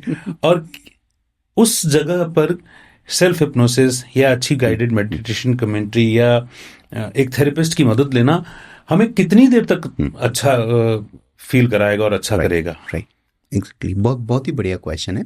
एक एग्जांपल लेते हैं। एक बाल्टी है, उसमें पूरा गंदा पानी भरा हुआ है और उसमें आप एक ग्लास साफ पानी डालते हैं तो कोई फर्क नहीं पड़ना है, वो पूरा का पूरा गंदा ही रहेगा। बट अगर आप उस बाल्टी को क्लीन कर देते हैं और फिर हर रोज एक ग्लास साफ पानी डालते हैं उसमें, तो धीमे धीमे करके वो पूरी बाल्टी साफ पानी से भर जाएगी। दूसरा तरीका ये हो सकता है कि आपने उसको साफ कर लिया लेकिन हर रोज उसमें फिर एक ग्लास गंदा पानी डालते जा रहे हैं, अच्छा, तो फिर गंदे पानी से भर जाएगी। तो मैं इस एग्जाम्पल से जो कहना चाह रहा हूँ वो ये कहना चाह रहा हूँ कि आप किसी थेरेपिस्ट की हेल्प ले लेंगे तो वो जो अंदर भरा पड़ा है वो क्लीन कर देगा, right. But thereafter it's your responsibility. आपको जिम्मेदारी लेनी है कि उस ऊपर वाले ने जो आपको इतनी ब्यूटीफुल गिफ्ट दी है, दुनिया की सबसे पावरफुल मशीन जिसके दम पर आप पूरी दुनिया जीत सकते हैं, है ना, उसको स्पॉइल क्यों करना? So it's your responsibility to keep that beautiful gift healthy. मेरा भी आपसे ऑब्जेक्टिव यही था पूछने का कि ऐसी कौन सी चीजें अवॉइड करनी है। क्या न्यूज़पेपर पढ़ना अवॉइड करना है? क्या न्यूज़ देखना अवॉइड करना है? या ऑफिस में जो गॉसिप्स हो रही हैं, इस तरह के डिस्कशंस हो रहे हैं, वहां से तो आप कितना ही अवॉइड करोगे ना, आपको कुछ ना कुछ तो मिलेगा। और अगर करना ही है तो क्या करना ही है? अमित भाई, अवॉइड शायद हमें कुछ नहीं करना है, इसको भी हम एक दूसरे उससे समझते हैं। ये एक ग्लास रखा हुआ है, ये ग्लास अगर खाली होता है तो इसके अंदर हवा होती है, तो ये ग्लास पूरा हवा से भरा हुआ है। इस हवा को निकालने के दो तरीके। पहला तरीका है कि आप एक वैक्यूम पंप लें और उससे उसको पूरा सक करें, ठीक है। नाउ हो सकता है कि आप 80% है ना 70% तक आप एयर सक कर लें, उससे ज्यादा कोशिश करेंगे ग्लास टूट जाएगा। राइट। दूसरा तरीका है कि आप इसमें एक गिलास पानी डाल दें, तो ये बढ़ जाएगा, हवा खाली हो जाएगी। हवा खाली हो जाएगी। तो बेसिकली हमें लाइफ में हम क्या क्या अवॉइड करेंगे, अवॉइड करना बहुत मुश्किल है। So rather going behind that, let us start focusing on smaller good things. छोटी छोटी अच्छी आदतें डेवलप करें, और वो छोटी छोटी चीजें जब बड़ी होती चली जाएंगी तो ये जो भी अवॉइड करने वाले वो अपने आप खत्म हो जाएंगे। तो रादर कीपिंग फोकस ऑन कि भाई मैं ये अवॉइड करूँ, ये करूँ, ये करूँ, ये करूँ, वो दैट्स वेरी डिफिकल्ट, बहुत डिफिकल्ट है। और आप जब किसी को बोलोगे ना ये मत करो, तो आपकी और इच्छा होगी करने की, और आपको वो चीज और डिफिकल्ट लगने लगेगी। आप किसी बोल दो कल से न्यूज़पेपर मत पढ़ना, तो उसको रोज न्यूज़पेपर की याद आएगी। वो कहेगा भाई ये तो कुछ भी कर ले मैं तो पढ़ूंगा। ठीक है, ये भी कहते हैं ना, ये भी तो उसमें कहा जाता है ना कि सबकॉन्शियस माइंड जो है उसको ना या नेगेटिव वर्ड्स की लैंग्वेज नहीं, हाँ वो समझता ही नहीं है, उसके लिए कोई पिक्चर ही नहीं है। न्यूज़पेपर कैच करेगा और पढ़ेगा, कैच करेगा वो। बिल्कुल। मेरा एक और सवाल है, जैसे हमारे खांसी जुकाम हो जाता है तो बहुत सारे लोग तो उसको वैसे ही ठीक कर लेते हैं घर के काढ़े से या सेल्फ मेडिकेशन से, है ना।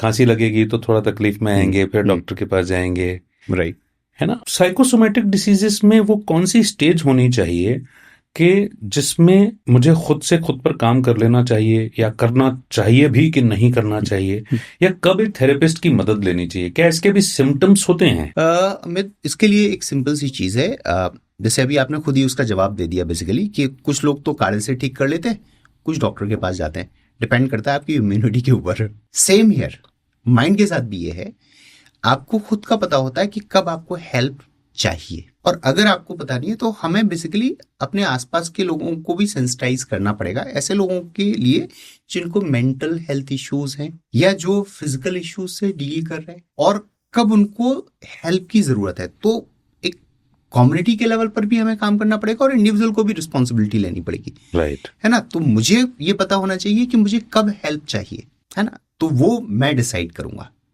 उसका कोई स्पेसिफिक वो नहीं हो सकता। एक और चीज मैं पूछना चाहूंगा आपसे, आपने इम्यूनिटी का जिक्र किया, राइट। तो अपनी इम्यूनिटी को बढ़ाया जाता है ताकि हम बार बार बीमार ना हो, ठीक है ना। मेरे ख्याल से इसी तरह से कोई मेंटल इम्यूनिटी भी होती होगी जिस वजह से हम बार बार मेंटली वीक ना पड़े, डिपेंडेंट ना हो हेल्प लेने के लिए, एक्सटर्नल हेल्प लेने के लिए। यस। मैं ये भी, मेरे पूछने के पीछे ये भी ऑब्जेक्टिव है कि कहीं मुझे आदत ही ना पड़ जाए डॉक्टर की, क्योंकि ऐसे भी तो पेशेंट्स होते हैं कि छींक आई और डॉक्टर के पास भागे। बिल्कुल सही है। सो उसका अपन वैसे इसके बारे में डिस्कस कर चुके हैं।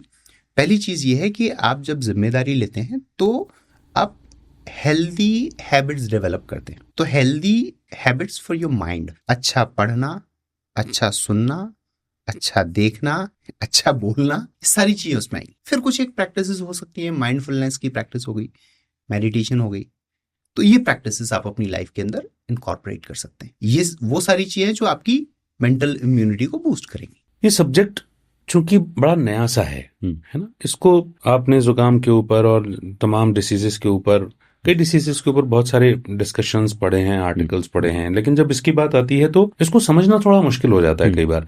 तो क्या इसका कोई एग्जाम्पल आप देके समझा सकते हैं कि ये केस पर्टिकुलर है एक कॉमन मैन की लाइफ में, और इस तरह से हम उसको कमांड देते हैं या ट्रीट करते हैं, ताकि मुझे और सब देखने वालों को समझ में आए? थोड़ा सा एग्जाम्पल से इसको समझा पाना शायद मुश्किल हो, पर मैं कोशिश करता हूँ, है ना। एक एग्जाम्पल ले लेते हैं, है ना, कि someone who is suffering from से एंजाइटी और डिप्रेशन चलिए थोड़ा वो हो जाता है, एंजाइटी वाली बात लेते हैं। तो जो सबसे पहले जब कोई पेशेंट आता है, फर्स्ट जो हमारी जो प्रोसेस होती है वो होता है उसको समझना, उसको सुनना, ठीक है। एक general counselling where we try to understand the client कि उसकी प्रॉब्लम क्या है, अगर वो बताने की स्टेट में है तो, और वो कितना बताना चाहता है। साथ ही उसको हम ये बताते हैं कि एग्जैक्टली ये प्रोसेस क्या है, एजुकेट करते हैं। एजुकेट करते हैं। उसको कहीं से डरने की जरूरत नहीं है, उसकी जो भी वो बातें बता रहा है वो सारी कॉन्फिडेंशियल है,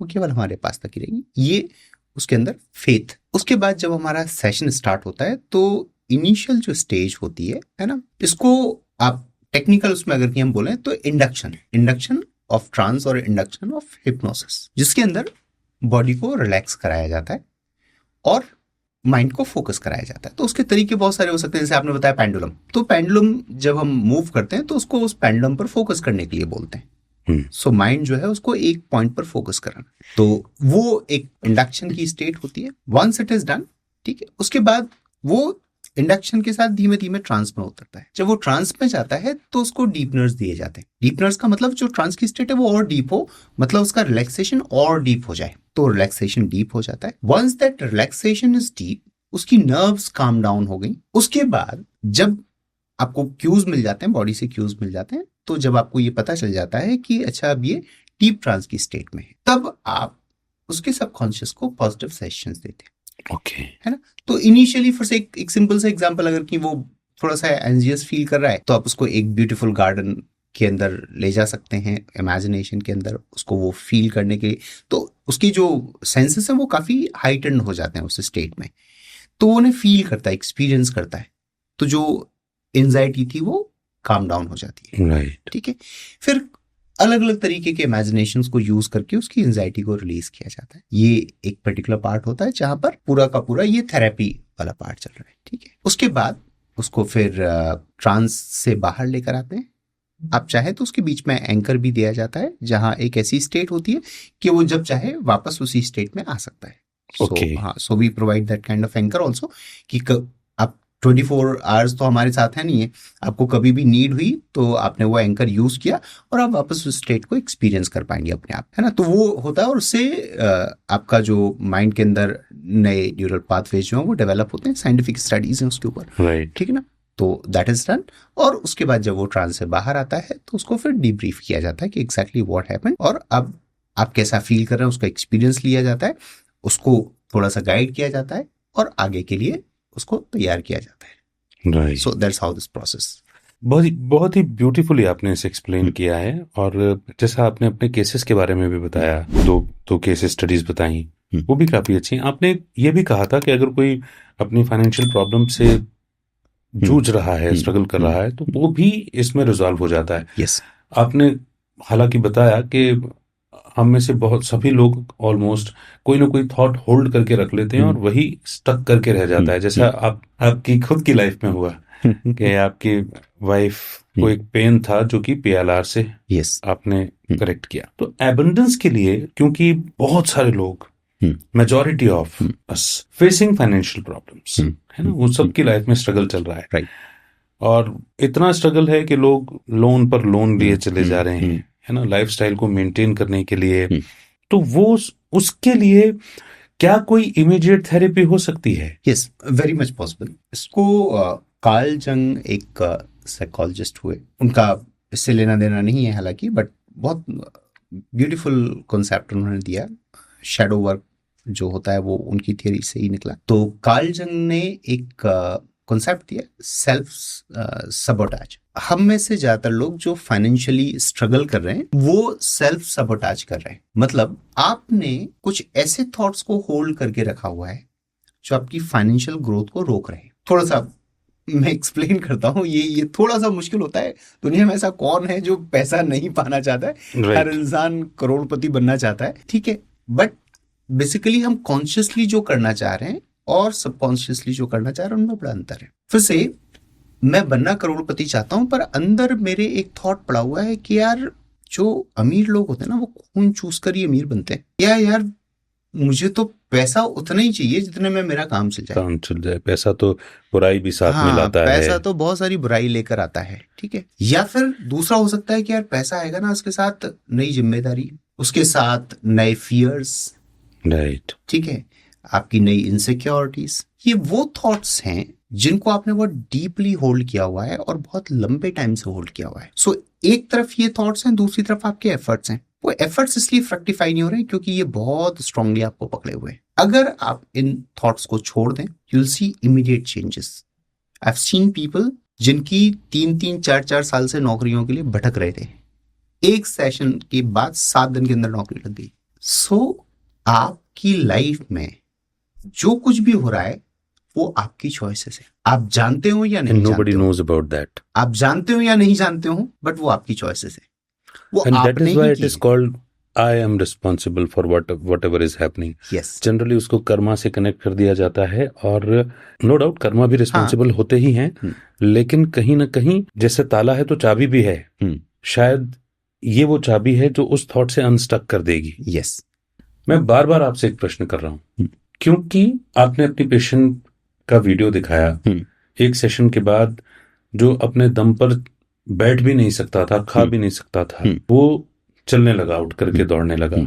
आपने अभी अभी कहा कि 3 साल से स्ट्रगल कर रहे हैं लेकिन जॉब नहीं लग रही, और सेशन हुआ और 7 दिन के बाद जॉब लग गई। अभी रिसेंटली एक केस मैं आपको बताता हूँ। मेरे पास एक बच्चा आया, वो 2 साल से स्ट्रगल कर रहा है और उसके साथ ये होता था, एग्जाम देता है, 1 नंबर 2 नंबर से चूक जाता है, गवर्नमेंट उसके लिए। जस्ट अभी 4 दिन पहले का केस है। And he was so frustrated कि उसने पूरा अपना बोरिया बिस्तर पैक कर लिया था, मैं घर छोड़ के जा रहा हूँ, पेरेंट्स को नहीं बताऊंगा। But somehow I know his parents, और उनको मुझे थोड़ा सा वो उनसे बात हुई तो उन्होंने बोला यार हमारा बच्चा है और वो ऐसे ऐसे परेशान। मैंने कहा भेज देना। ही केम टू मी, और अभी उसका 19th को पेपर था, उसके 17th को मैंने उसका सेशन लिया। उसके साथ 2 इश्यूज थे।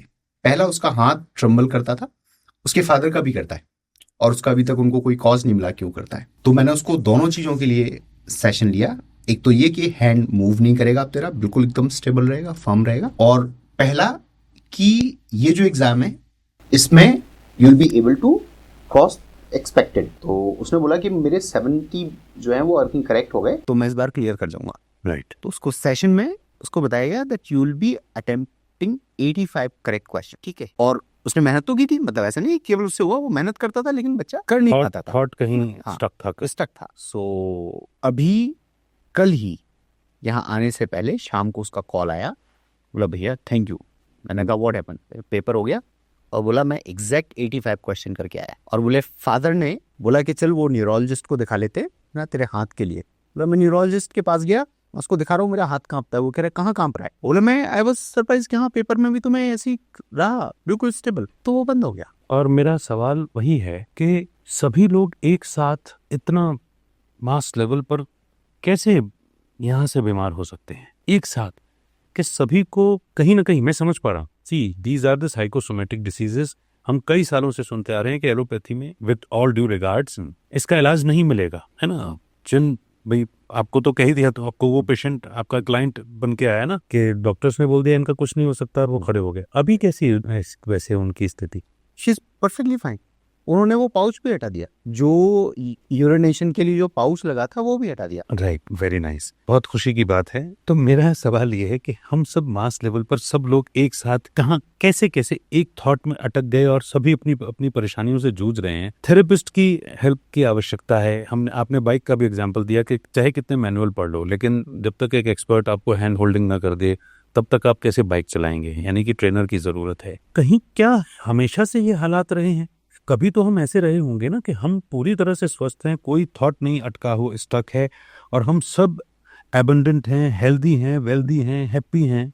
अमित भाई, you are talking about an ideal world ना, so we are not living in a perfect world. I know, लेकिन एंड आइडियल वर्ल्ड मतलब मुझे नहीं पता कि ये एग्जिस्ट करता है या नहीं करता है ना।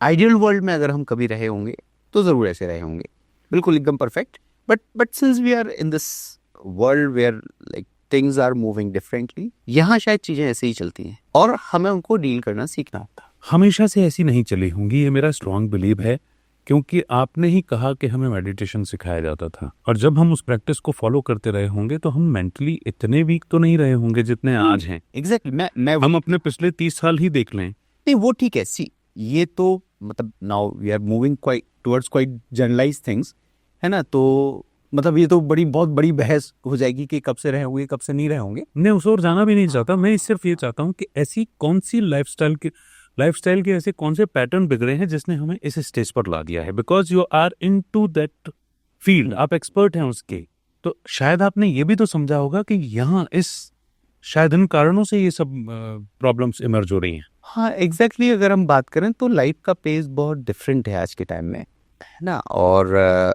बहुत फास्ट पेस वर्ल्ड हो गया है, हमें अंदर की तरफ झांकने का मौका ही नहीं है। हम शायद ही है कि सालों में कभी अपने आप से बैठकर बात करते हो। ये कही आपने खूबसूरत बात। आपने अपने टीचिंग प्रोफेशन में 25 साल तक लोगों को बाहर की दुनिया से लड़ने की, ट्रीट करने की, डील करने की तैयारी सिखाई है। Now you are into a profession जहां आप अंदर की दुनिया में डील करने की बातें सिखा रहे हैं या ट्रीट कर रहे हैं, तो क्या खुद के साथ बैठना, खुद के साथ वक्त बिताना, पुरानी लाइफस्टाइल में जाना, फैमिली के साथ वक्त बिताना, अंदर कुछ नहीं रखना, शेयर करना एटलीस्ट विद योर फ्रेंड्स और फैमिली मेंबर, क्या आपको ये इन सारी स्थितियों से बचा सकता है? यस, बिल्कुल। सी, पुरानी लाइफ स्टाइल में तो पूरा नहीं लौट सकते, बट हाँ, शेयरिंग बहुत इंपॉर्टेंट है। एक आप देखें ना, कम्युनिटी कल्चर चल रहा है, अब कम्युनिटीज बनते हैं, क्लब्स बनते हैं, क्यों कर रहे हैं लोग? कि वहाँ शायद कोई सुनने को आ जाए। मैं एक और इससे मुझे एक और यूनिक केस आया। कभी मेरे पास एक बच्चा आता है, वो फर्स्ट टाइम जब आया, वो 3 घंटे मुझे अपनी दिल की बातें सुनाता रहा। एंड स्ट्रेंजली उस 3 घंटे की उसमें कहीं कोई बात ऐसी नहीं थी इसमें कोई प्रॉब्लम हो। He just wanted to share Yes, his thoughts. and he was very happy after 3 hours. Very nice. Japan याद आ गया मुझे। And then he started coming frequently, quite frequently. Hmm, problem कि उसके पास कोई सुनने वाला नहीं, उसको विदाउट जजमेंटल हुए कोई सुनने वाला भी है। मैंने इसलिए कहा जापान याद आ गया। मैंने कहीं पढ़ा था कि जापान में नाउ दे जो बहुत बिजी हैं, एंगेज्ड हैं, वो हायर करते हैं लोगों को कि बस उनकी बातें सुननी हो।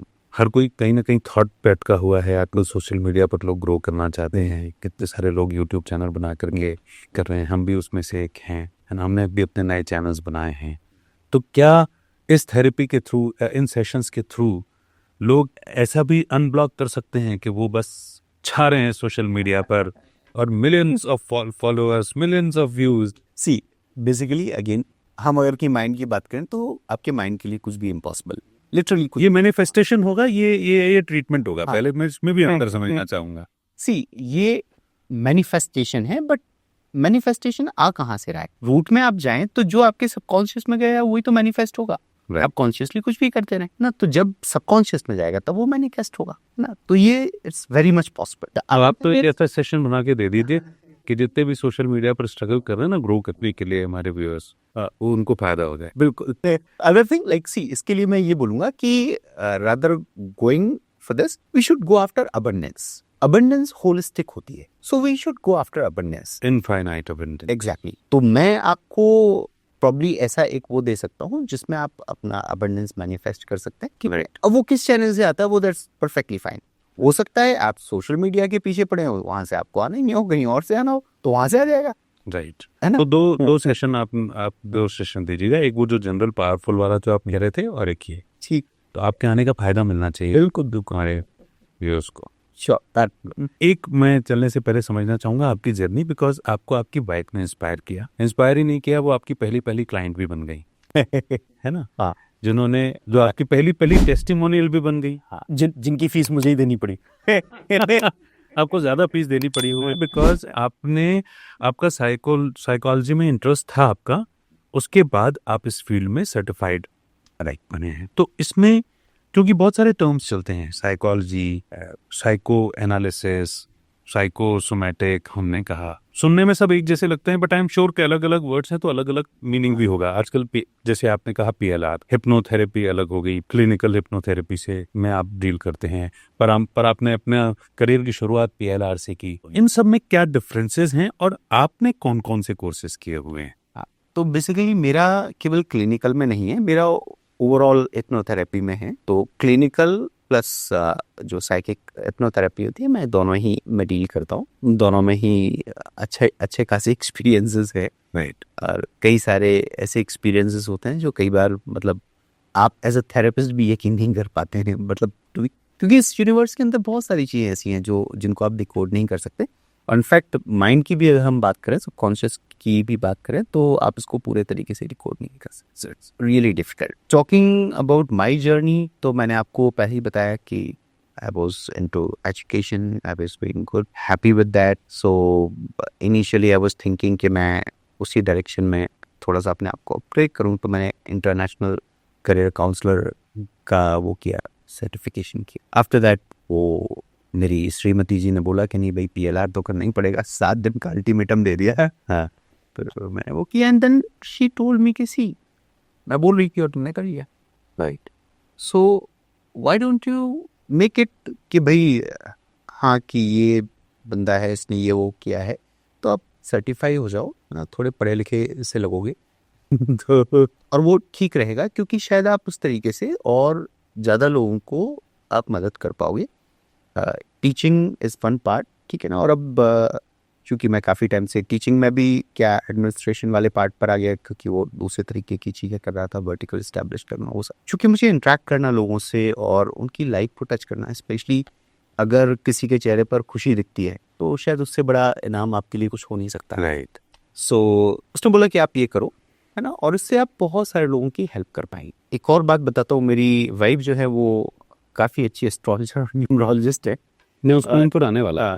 और वो एस्ट्रोलॉजर, वो भी शायद इंट्यूसिव ज़्यादा है शुरुआत से, क्योंकि उसने कुछ सीखा नहीं था पहले। शी लर्न नथिंग, बट उसके प्रेडिक्शंस इतने स्ट्रांग होते थे कि मैं मानने पर मैं नहीं मानता था। ऑनेस्टली स्पीकिंग, आज भी मुझे समझ में नहीं आता एस्ट्रोलॉजी। मैं ये नहीं कह रहा हूँ कि भाई वो होता नहीं है, पर मुझे समझ में नहीं आता वो। राइट। बट मुझे उसके सामने मानना पड़ता है। मतलब एक तो वाइफ है लेकिन द काइंड ऑफ प्रेडिक्शंस और जो कुछ भी उसके उसमें लॉजिक्स हैं, वो सारे वो बहुत स्ट्रॉन्ग हैं। सो वो हालांकि उसके बेसिस पर तो नहीं माना, बट उसका ऑब्जर्वेशन मुझे लेकर काफ़ी स्ट्रॉन्ग था। So I did this course and then I started doing, मतलब गोइंग विद द पीपल। और जब रिजल्ट्स आए तो वो बहुत इंकरेजिंग थे, और फिर मुझे लगा कि एक अच्छी चॉइस थी, एक सही डायरेक्शन में मैं आगे बढ़ा और लोगों की हेल्प हो पा रही है। राइट। आपने इतने सारे क्लाइंट्स को ट्रीट किया है, सभी के पॉजिटिव रिजल्ट्स आपको देखने को मिले हैं। ये भी बहुत अच्छी बात है कि माइंड की पावर को आप कैसे डिफाइन करोगे सरल शब्दों में? क्या नहीं हो सकता जब ये कहते हैं हाँ, कि मन के जीते जीत है, तो क्या वो लिमिट, मतलब कहाँ तक पहुंच सकते हैं हम? See I do not see any limit, और उसके पीछे रीज़न है। अगर मैं हालांकि मैं बोल रहा हूँ शुरुआत से कि मैं क्लिनिकल हिप्नोथेरेपी में डील करता हूँ, बट अगर मैं साइकिक में नहीं होता तो मैं शायद आपको बहुत सारी लिमिटेशंस बता देता। But in real sense there is no limit, कोई भी लिमिट नहीं। जो भी आप इमेजिन कर सकते हैं, आपका माइंड वो कर सकता है, जो भी आप कर सकते हैं। और even in medical science people have seen wonders, लोगों ने देखे जिनके पीछे कोई साइंटिफिक वो नहीं था, लोगों ने केवल और केवल शीर विल पावर से चीजें करके दिखाई। राइट। है ना। सो इट हैपेंस, और literally there is no limit. तो हेल्दी माइंड के लिए कुछ एक हेल्दी लाइफस्टाइल, एक आइडियल दिन या रूटीन जिसमें मेरा माइंड हेल्दी रहे, मेरी विल पावर एवरीडे हर दिन स्ट्रांग होती जाए, आप क्या सजेस्ट करते हो? आई थिंक अलग अलग लेयर्स होंगी, है ना। पहले अगर हम फिजिकल लेयर की बात करें तो सारी की सारी आपकी फिजिकल जो भी हैबिट्स हैं वो सारी आपको ठीक करनी पड़ेंगी। दिनचर्या हो गई आपकी, आपका फूड हो गया, आपकी एक्सरसाइज हो गई, योगा प्राणायाम, व्हाटएवर यू डू, वो एक फिजिकल लेयर हो गई। देन कम्स मेंटल लेयर, और उसके बाद आती है स्पिरिचुअल लेयर।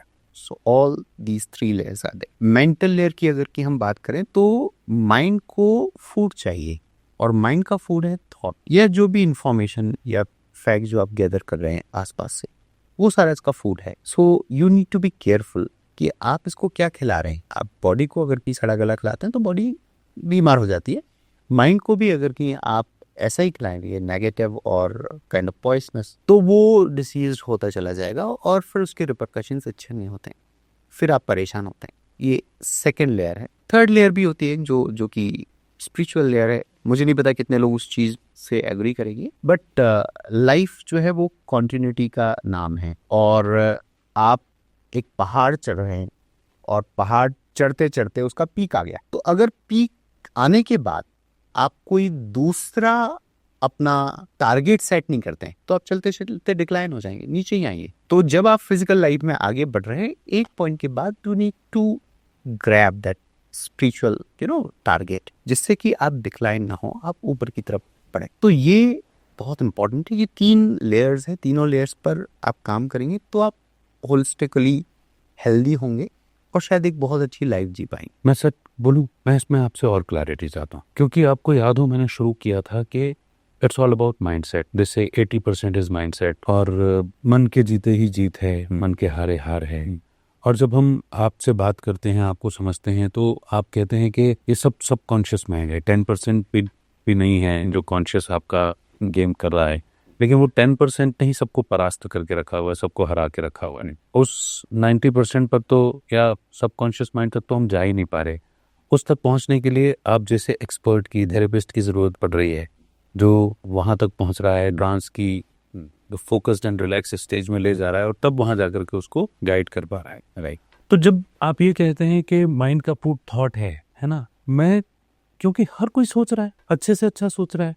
कई लोगों ने जर्नल्स लिखने की हैबिट डेवलप की हुई है, एफर्मेशंस लिखते हैं, बोलते हैं, सुनते हैं, सब कुछ कर रहे हैं और तमाम किस्म के वीडियो, है ना, सब एक्सपर्ट्स बहुत अच्छी इंटेंशंस के साथ में वीडियो बना रहे हैं, एजुकेट कर रहे हैं, ये सारी चीज़ें कर रहे हैं, सोशल मीडिया पर भी कर रहे हैं, लोग उनको सुन करके फॉलो करने की कोशिश कर रहे हैं। जो आपने भी कहा था ना, हाँ, कि हर कोई कोशिश तो यही कर रहा है, बिल्कुल, है ना। वहाँ ही कॉन्शियस और सबकॉन्शियस का कॉन्फ्लिक्ट आया था। मैं इसीलिए आपसे इस पर और डीप जाना चाह रहा हूँ, इस पर और क्लैरिटी चाह रहा हूँ, क्योंकि हर कोई अपने लेवल पर अच्छा थॉट पढ़ने की कोशिश कर रहा है, राइट। हम न्यूज़पेपर भी पहले उठाते हैं तो कॉर्नर पे वो थॉट ही लिखा रहता है, ऑल्दो ये बात हो रहा है कि वो छोटे अक्षरों में लिखा है और बड़े अक्षर में कुछ धमाका लिखा होगा जो अब नेगेटिव इम्पैक्ट डाल सकता। लोग गुड मॉर्निंग थॉट्स भेज रहे हैं, उसका भी मखौल उड़ा दिया हमने। भेजने वाले ने बड़ी अच्छी इंटेंशन से भेजा, है ना, वो खुश है, आपके साथ खुशी बांटने की कोशिश कर रहा है। किसी ने मीम चला दिया, किसी ने चिड़ चला दी, क्या गुड मॉर्निंग भेजते रहते हैं। अरे आपको गुड मॉर्निंग ही तो बोला, नहीं, क्या ये नेगेटिव माइंडसेट नहीं है उसको रिजेक्शन देना? गुड मॉर्निंग को ही अवॉइड कर रहे हैं आप, उसका ही मजाक उड़ा रही है। क्या हमें इस लेवल पर करेक्ट होने की जरूरत नहीं है? क्या हमें उस गुड मॉर्निंग को एक्सेप्ट करने की जरूरत? और दो, ठीक है कि आप हर वक्त उस स्टेट में नहीं हो सकते, लेकिन ये तो सुबह का ही वक्त है। सुबह ही आप गुड एक्सेप्ट नहीं कर पा रहे, तो सुबह आप क्या एक्सपेक्ट, वो क्या बैड मॉर्निंग लिख के भेजे? क्या वो आपको कोई ब्रेकिंग न्यूज भेजे? मतलब मैं इसीलिए इस पर और डीप जाने की आपसे बात कर रहा हूँ और क्लैरिटी चाहता हूँ आपसे कि हर कोई अपनी लाइफ बनाने की कोशिश में है, लेकिन conscious the 10% of the 10% tip of the iceberg, वो उसने तो खेला ही किया हुआ है। नहीं, वो उसने नहीं किया हुआ है। Basically we need to understand the mechanism. हमें ऐसा सुपरफिशियली ऐसा लग रहा है कि हमारे कॉन्शियस माइंड ने ये सारा कुछ बर्बाद किया हुआ है, क्योंकि बेचारे उस पर ही इल्जाम आ रहा है। हाँ हाँ, कॉन्शियस एफर्ट से कुछ नहीं हो रहा ना। हो क्या रहा है बेसिकली कि हमने बहुत लंबे टाइम तक कॉन्शियस के अंदर वो सारे थॉट्स डाले और वो now they have become the permanent part of your subconscious. वो सिंथेसाइज हो गया वहां पर। तो सीड जो है वो कहाँ पड़ा हुआ है? वो सबकॉन्शियस में पड़ा हुआ है। अब आप अच्छा करना तो चाहते हो, आप मोबाइल उठाते हो कि आप कुछ कंस्ट्रक्टिव करोगे, फिर क्या होता है? आप जाके रील्स में फंस जाते हो, आप गेम्स में फंस जाते हो, या आप ऐसी ही न्यूज पढ़ते हो जो एल्गोरिदम सोशल मीडिया की ऐसी नेगेटिव ज्यादा देखा जा रहा है। वहां तो वो हो गई, बट इधर भी एल्गोरिदम के साथ भी वही हुआ, इधर की एल्गोरिदम जो है उसके साथ भी यही हुआ। तो बेसिकली जो सबसे पहली चीज हो रही है वो ये हो रही है कि सबकॉन्शियस लेवल पर वो सारी चीजें पहले आपको वहां क्लींजिंग करनी होगी। जब तक वहां क्लींजिंग नहीं होगी, ये बाहर की क्लींजिंग काम ही नहीं करेगी। इन अ नटशेल अगर मैं आपसे पूछूं, क्या हमारे कॉन्शियस माइंड में इतनी पावर नहीं रही कि जब तक सबकॉन्शियस क्लीन नहीं हो जाए किसी थेरेपिस्ट या एक्सपर्ट की मदद से, तब तक कॉन्शियस भी कुछ नहीं कर पाएगा? नहीं, मैं आपका क्वेश्चन नहीं समझा। हमारे कॉन्शियस में इतनी पावर नहीं रही? देखिए, हाँ, कॉन्शियस एफर्ट से बात नहीं बन रही है, क्योंकि सबकॉन्शियस में बगी हो गया है। बिल्कुल, हाँ, राइट। हाँ हाँ। अब हम कॉन्शियस एफर्ट्स में तो अच्छा करने की कोशिश कर रहे हैं, ठीक है, लेकिन वो इतना ज्यादा बगी हो रखा है, उसकी प्रोग्रामिंग ऐसी हो रखी है कि कॉन्शियस की हाँ, चल ही नहीं रही। चलिए, हाँ बिल्कुल। रिपीटेडली करने से भी नहीं चल रही। एफर्मेशंस तो लोग रिपीटेडली चल रहे हैं, 40-40 दिन कर रहे हैं, तब भी नहीं चल रही। बिल्कुल। तो यहाँ पर मैं किन शब्दों का ऐसा इस्तेमाल करूं कि मेरा सवाल जस्टिफाई हो जाए? मेरे कहने का मतलब है कि कॉन्शियस एफर्ट से अगर बात नहीं बन रही तो क्या कॉन्शियस वीक हो गया है? नहीं, ये तो कह पाना थोड़ा सा मुश्किल है कि कॉन्शियस वीक हो गया है। वो इल्जाम तो भी कॉन्शियस पर ही आ रहा है। अगर हम इसको ऐसे भी समझें, जब हम कॉन्शियस एफर्ट्स भी कर रहे होते हैं ना, बेसिकली कॉन्शियस एफर्ट्स के पीछे भी जब आप अफर्मेशन भी कर रहे होते हो ना, आप देखें कि एक्चुअल में थॉट क्या चल रहा है। जब लोग बोलते हैं कि मुझे कॉन्फिडेंट होना है, कॉन्फिडेंट होना है, कॉन्फिडेंट, उनके अंदर ईगो आ रहा है, तू कॉन्फिडेंट नहीं है, तो कहीं ना कहीं जो हमारे कॉन्शियस एफर्ट्स भी हो रहे हैं ना, वो भी कहीं ना कहीं उनमें भी गड़बड़ी है। उनको भी हम जिस तरीके से प्लान कर रहे हैं वो प्रॉपरली पॉजिटिव नहीं है। वो ऐसे नहीं है जो आप ये यकीन दिला पाए कि एग्जैक्टली वो आप अफर्म कर रहे हो। उसका इको तो कुछ और ही आ रहा है। तो उस इको का रीजन क्या वही सबकॉन्शियस की प्रोग्रामिंग है? यस, क्योंकि मुझे ये पता ही नहीं है, सी कॉन्शियसली मैं समझ नहीं पा रहा हूँ कि पॉजिटिव है क्या। मैं नेगेटिव को ही पॉजिटिव माने बैठा हूँ, मेरे अंदर वो अंडरस्टैंडिंग ही डेवलप नहीं हो पा रही। ये है। अदरवाइज ऐसा नहीं है कि आपके कॉन्शियस एफर्ट्स जो हैं वो बिल्कुल ही कुछ ईल्ड नहीं करेंगे, सारा कुछ सबकॉन्शियस ही करता रहे। अल्टीमेटली जो आपके कॉन्शियस में लगातार चल रहा है वही तो सबकॉन्शियस का पार्ट बन रहा है। Right. So the thing is, हमारा माइंड सेट है ना, वो इस तरीके का हो जाता है कि हम शायद ये समझ ही नहीं पाते कि पॉजिटिव क्या है और नेगेटिव क्या है। या पॉजिटिव एफर्ट्स हैं क्या? समटाइम्स हमारे वील्ड नेगेटिव एफर्ट्स को ही हम पॉजिटिव समझ लेते हैं। ये है, ये काफी डीप है क्योंकि ये काफी सटल है, क्योंकि ये दिखाई नहीं दे रहा। यस, और जब ये दिखाई नहीं दे रहा है तो इसको बार बार सुनना समझना भी मेरे ख्याल से बहुत जरूरी है। ऑल्दो बहुत ही इंट्रीग और बहुत ही क्रिटिकल ये टॉपिक और ये डिस्कशन रहा है, बट कोशिश यही की गई है कि बहुत आसान शब्दों में इसे समझाया जा सके। तो अब मुझे एक बात बताइए, आपने स्टूडेंट्स को काउंसिल किया है और आप पेशेंट को भी काउंसिल करने हैं, दोनों में से कौन सा आसान है, कौन सा टफ? बहुत ही सब्जेक्टिव क्वेश्चन है। कोई भी आसान या टफ नहीं होता है बेसिकली। मैंने देखा है दोनों में ही, जब आप एक टीचर जैसे काम करते हैं या जब आप एज अ हिप्नोथेरेपिस्ट काम कर रहे हैं, दोनों ही केसेस पे एक बहुत ही इम्पोर्टेंट चीज होती है एम्पैथी। अगर आपके अंदर एम्पैथी है तो आप लोगों से कनेक्ट हो जाते हैं और फिर उनकी जो प्रॉब्लम है वो आपको परेशान नहीं करती, वो इरिटेट नहीं करती। आपका एक जेन्युइन कंसर्न उनके लिए पैदा हो जाता है, क्रिएट हो जाता है। तो ऑनेस्टली स्पीकिंग, मुझे इनफैक्ट जब मैं अपनी जहाँ मैं ये ग्लोबल वाला वो देखता था, वहाँ की टीम भी मुझे बोलती है कि सर मैंने सारे लोगों को इरिटेट होते हुए देखा है। आपके सामने कैसा भी पेरेंट आ जाए, कैसा भी बच्चा आ जाए, कभी आपको इरिटेट होते हुए नहीं है। तो शायद पहली चीज जो है वो ये है कि कहीं ना कहीं अंदर ये खुशी होती है कि अच्छा, मैं किसी का अच्छा करने का कॉज बन रहा हूँ, है ना। वो एक चीज जो है वो खुशी देती है और उसकी वजह से शायद ये कभी फील नहीं हुआ, मतलब मैंने सोचा नहीं कि भाई ये ज्यादा डिफिकल्ट है या ये ज्यादा डिफिकल्ट। आप इसको ऐसे पूछ सकते हैं कि वहां ज्यादा खुशी मिलती थी या यहाँ ज्यादा, हालांकि वो भी उतना ही डिफिकल्ट है। राइट। तो आपने इसका नाम माइंड शिफ्ट ही क्यों रखा? बहुत ही ऑब्वियस है। हाँ, क्योंकि जो सारी प्रॉब्लम्स हैं वो माइंड से ही ओरिजिनेट हो रही हैं और अगर वही शिफ्ट हो गया, mind shift means kind of perspective shift, तो अगर वही शिफ्ट हो गया तो प्रॉब्लम शिफ्ट हो गई, प्रॉब्लम खत्म हो गई। Sometimes it is really not a problem, कई बार वो प्रॉब्लम होती नहीं है। जैसे आप सीढ़ियाँ होती हैं, स्टेप्स होती हैं, तो आप देखें तो हर एक स्टेप जो है वो एक ऑब्स्टिकल है, पर आपको कभी नहीं लगता वो ऑब्स्टिकल है। आप उसके ऊपर पैर रखते हैं और ऊपर। सो लाइफ के अंदर बेसिकली वो यही पर्सपेक्टिव शिफ्ट अगर हो जाता है तो प्रॉब्लम खत्म हो जाती है। 5000 से ज्यादा पुस्तकें आप पढ़ चुके थे 12th अपनी फिनिश करते करते। अब उसमें से ये कहना कि अपनी टॉप 5 बता दीजिए या टॉप 3 बता दीजिए, सवाल ही गलत हो जाएगा।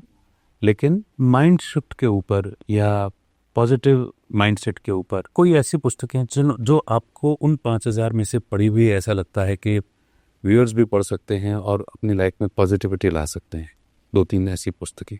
अगर मैं एक रियल अंडरस्टैंडिंग की बात करूं तो सबसे ज़्यादा जिस चीज़ के बारे में मैं कभी बात कर सकता हूं या बात की है तो श्रीमद् भागवत गीता है। हर भारतीय को पढ़नी चाहिए, Exactly. बल्कि हर व्यक्ति को पढ़नी चाहिए, भारत का वेद। हाँ, और उसमें मैं ये कहूँगा कि आप जब भी पढ़ते हैं तो किसी का पर्सपेक्टिव वाली गीता मत पढ़िए पहले, क्योंकि वो आपको बांध देती है एक पर्सपेक्टिव में, है ना। बहुत सारी गीताएं हैं और बहुत अच्छी अच्छी, मैं मतलब वो इतने बड़े लोग हैं कि मैं बोल ही नहीं सकता हूँ कि भाई उन्होंने क्या लिखा होगा। अष्टावक्र गीता में उस पर क्या ही बोलूँगा। अभी कोई एक स्वामी अड़गड़ानंद जी हैं, वो उनकी बहुत बहुत वो चलता है, तो मैं किसी उसका वो नहीं कहूँगा, पर मैं ये कहूँगा कि पहले जो एक ओरिजिनल वो है उसको पढ़ें। आपको वैसे समझ में नहीं आता उसको, उसका ट्रांसलेशन देखें। ट्रांसलेशन मतलब एग्जैक्टली वो हिंदी में वैसे दिया है वैसे ना देखें, पहले शब्द देखें, उसका अर्थ समझें और उसका थोड़ा थोड़ा ट्रांसलेशन, थोड़ी मेहनत लगेगी जी। बट मैंने सरल हिंदी में पूरी भगवत गीता पढ़ी हुई है, हाँ, पॉडकास्ट बनाया हुआ है। हाँ, लेकिन क्या होता है अमित, जो एक प्रॉब्लम होती है वो ये होती है कि जब हम अनुवाद पढ़ते हैं या किसी का वो पर्सपेक्टिव देखते हैं तो बहुत सारी चेंज हो, वो बिना किसी पर्सपेक्टिव वाली गीता पढ़ी है, शुद्ध हिंदी सरल अर्थ का है मैंने, उसमें कुछ भी मिक्सैरिटी नहीं। अब उसमें जैसे मैं आपको एक एग्जांपल देता हूँ, है ना। जैसे एक श्लोक है, बहुत कॉमन है, हर कोई हर किसी के मुंह पर है, कर्मण्येवाधिकारस्ते मा फलेषु कदाचन। इसका अर्थ क्या है, किसी से भी पूछेंगे तो हर कोई बताएगा कि कर्म करो, परिणाम की इच्छा मत करो। अब इस श्लोक का ये अर्थ ही नहीं है। अगर आप अर्थ गलत ले लेंगे तो वो फिर आपके जीवन में दुष्प्रभाव लेकर आएगा। टिप्पणियां अलग अलग हो सकती हैं। हाँ, क्योंकि कर्म करो और फल की इच्छा मत करो ये असंभव है इस दुनिया में रहते हुए। और कृष्ण जैसा व्यक्ति ये कह ही नहीं सकता, क्योंकि फिर आपके डुअल स्टैंडर्ड्स हो जाएंगे। तो आप अर्थ की बात कर रहे हैं, यहाँ पे पर्सपेक्टिव की? नहीं, मैं केवल अर्थ की बात कर रहा हूँ। हाँ, तो जो प्योर मीनिंग है उसका वो है कर्मण्ये वा अधिकार अस्ते, कर्म ही हमारे अधिकार क्षेत्र में। माँ फलेषु कदाचन। कर्म पर अधिकार है, फल पर अधिकार नहीं। अब दोनों में कितना अंतर हो गया। तो अब भगवत गीता पढ़ें, उसको हिंदी में पहले पूरा वैसा ना पढ़ के आप एक एक शब्द का अनुवाद पढ़ें, खुद का वो लगाने की कोशिश करें कि एग्जैक्टली इसका क्या मीनिंग हो सकता है, मजा आ जाएगा। आपको शायद फिर जीवन में कोई दूसरी किताब पढ़ने की जरूरत ना पड़े। हाँ, उसमें सब कुछ मिल जाएगा आपको, है ना। ये है, हालांकि बहुत सारे बहुत अच्छे अच्छे ऑथर्स हुए हैं, आप हिंदी में भी पढ़ सकते हैं। मैंने विवेकानंद को बहुत पढ़ा, हालांकि ऐसा कोई नहीं रहा जिसको ना पढ़ा हो, है ना। तो विवेकानंद, रामकृष्ण परमहंस, वो उनको पढ़ा जा सकता है। तो वो डिपेंड करता है आपकी रुचि कैसी है। आप अभी अगर कुछ इंग्लिश ऑथर्स की बात करें और सिंपल सा, तो वो माई चीज़ आप उठा के देख लें, है ना। बहुत ही बढ़िया है कि आप कैसे एक जगह से उठ सकते हैं। रिचर्ड बैक की जॉनथन लिविंगस्टन सीगल, है ना, बहुत ही ब्यूटीफुल स्टोरी है, छोटी सी स्टोरी है। तो ऐसी छोटी छोटी आप बुक्स जो है वो उठा सकते हैं। और फिर महापुरुषों की जीवनियाँ पढ़ें, तो उनसे भी आपको काफ़ी कुछ मिलता है। बहुत सुंदर। आपसे संपर्क करना हो तो हमारे व्यूअर्स आपसे कैसे संपर्क कर सकते हैं? एक तो वेबसाइट है मेरी themindshift.com। So the mind shift जो है उसमें SHII है, FT.com, ठीक है। उन्होंने एनर्जी के अकॉर्डिंग अलाइन कर दिया उसे। सो उसके अलावा कॉन्टैक्ट डिटेल है, अगर आप शेयर करना चाहें तो मैं शेयर कर सकता हूँ। डिस्क्रिप्शन में सब कुछ मिल जाएगा, है ना। हाँ बिल्कुल, तो वो वहाँ मिल जाए। कोई एक मैसेज, या कोई मैसेज से भी पहले अगर आपको लगता हो कि कोई एक बात जिसका जिक्र इस डिस्कशन के दौरान हो जाना चाहिए था? मुझे लगता है आपने बहुत गहराई से इस विषय को लिया है, क्योंकि एक बिल्कुल कहना चाहिए कि नए तरीके का ये है, मतलब हो रही है बात, पर बहुत कम लोगों को अभी उसका अवेयरनेस है। तो काफ़ी नया सब्जेक्ट है, और आपने बहुत गहराई से शायद एक एक टॉपिक को, एक एक उसको, एक जो मेजर पॉइंट था वो यही है कि बहुत मिथ काफ़ी फैला हुआ है हिप्नोसिस के बारे में। लोगों को सबसे ज़्यादा भ्रम होता है कि कोई भी आपको हिप्नोटाइज करेगा, मतलब वो आपके दिमाग को कंट्रोल करेगा और फिर जो चाहे वो आपसे करा सकता है, ठीक है। जो आपने इसको कईयों बार बहुत अच्छे तरीके से वो किया कि ये रियली ये पॉसिबिलिटी नहीं कि यूनिवर्स आपको प्राइवेसी का राइट देता है। राइट टू प्राइवेसी है आपके पास, कोई उसको बीच नहीं कर सकता। और बहुत खूबसूरत तरीके से आपने बताया। तो ये है। और सबसे बढ़िया, मतलब मैं तो आपके व्यूअर्स को ये कहना चाहूँगा कि आप अपने माइंड को, मतलब ये जो है ये ईश्वर की सबसे खूबसूरत देन है। अब सोचिए, एक साधारण सा इंसान आपको गिफ्ट देता है तो आप इसको कितना संभाल के रखते हैं। ये किसने दी है, ठीक है, क्रिएटर परमात्मा। हाँ, क्रिएटर ने, परमात्मा ने, उसने आपको ये गिफ्ट दिया। तो एक तो देने वाला, फिर इतनी ब्यूटीफुल गिफ्ट, तो उसको संभाल कर रखना कितनी बड़ी जिम्मेदारी है।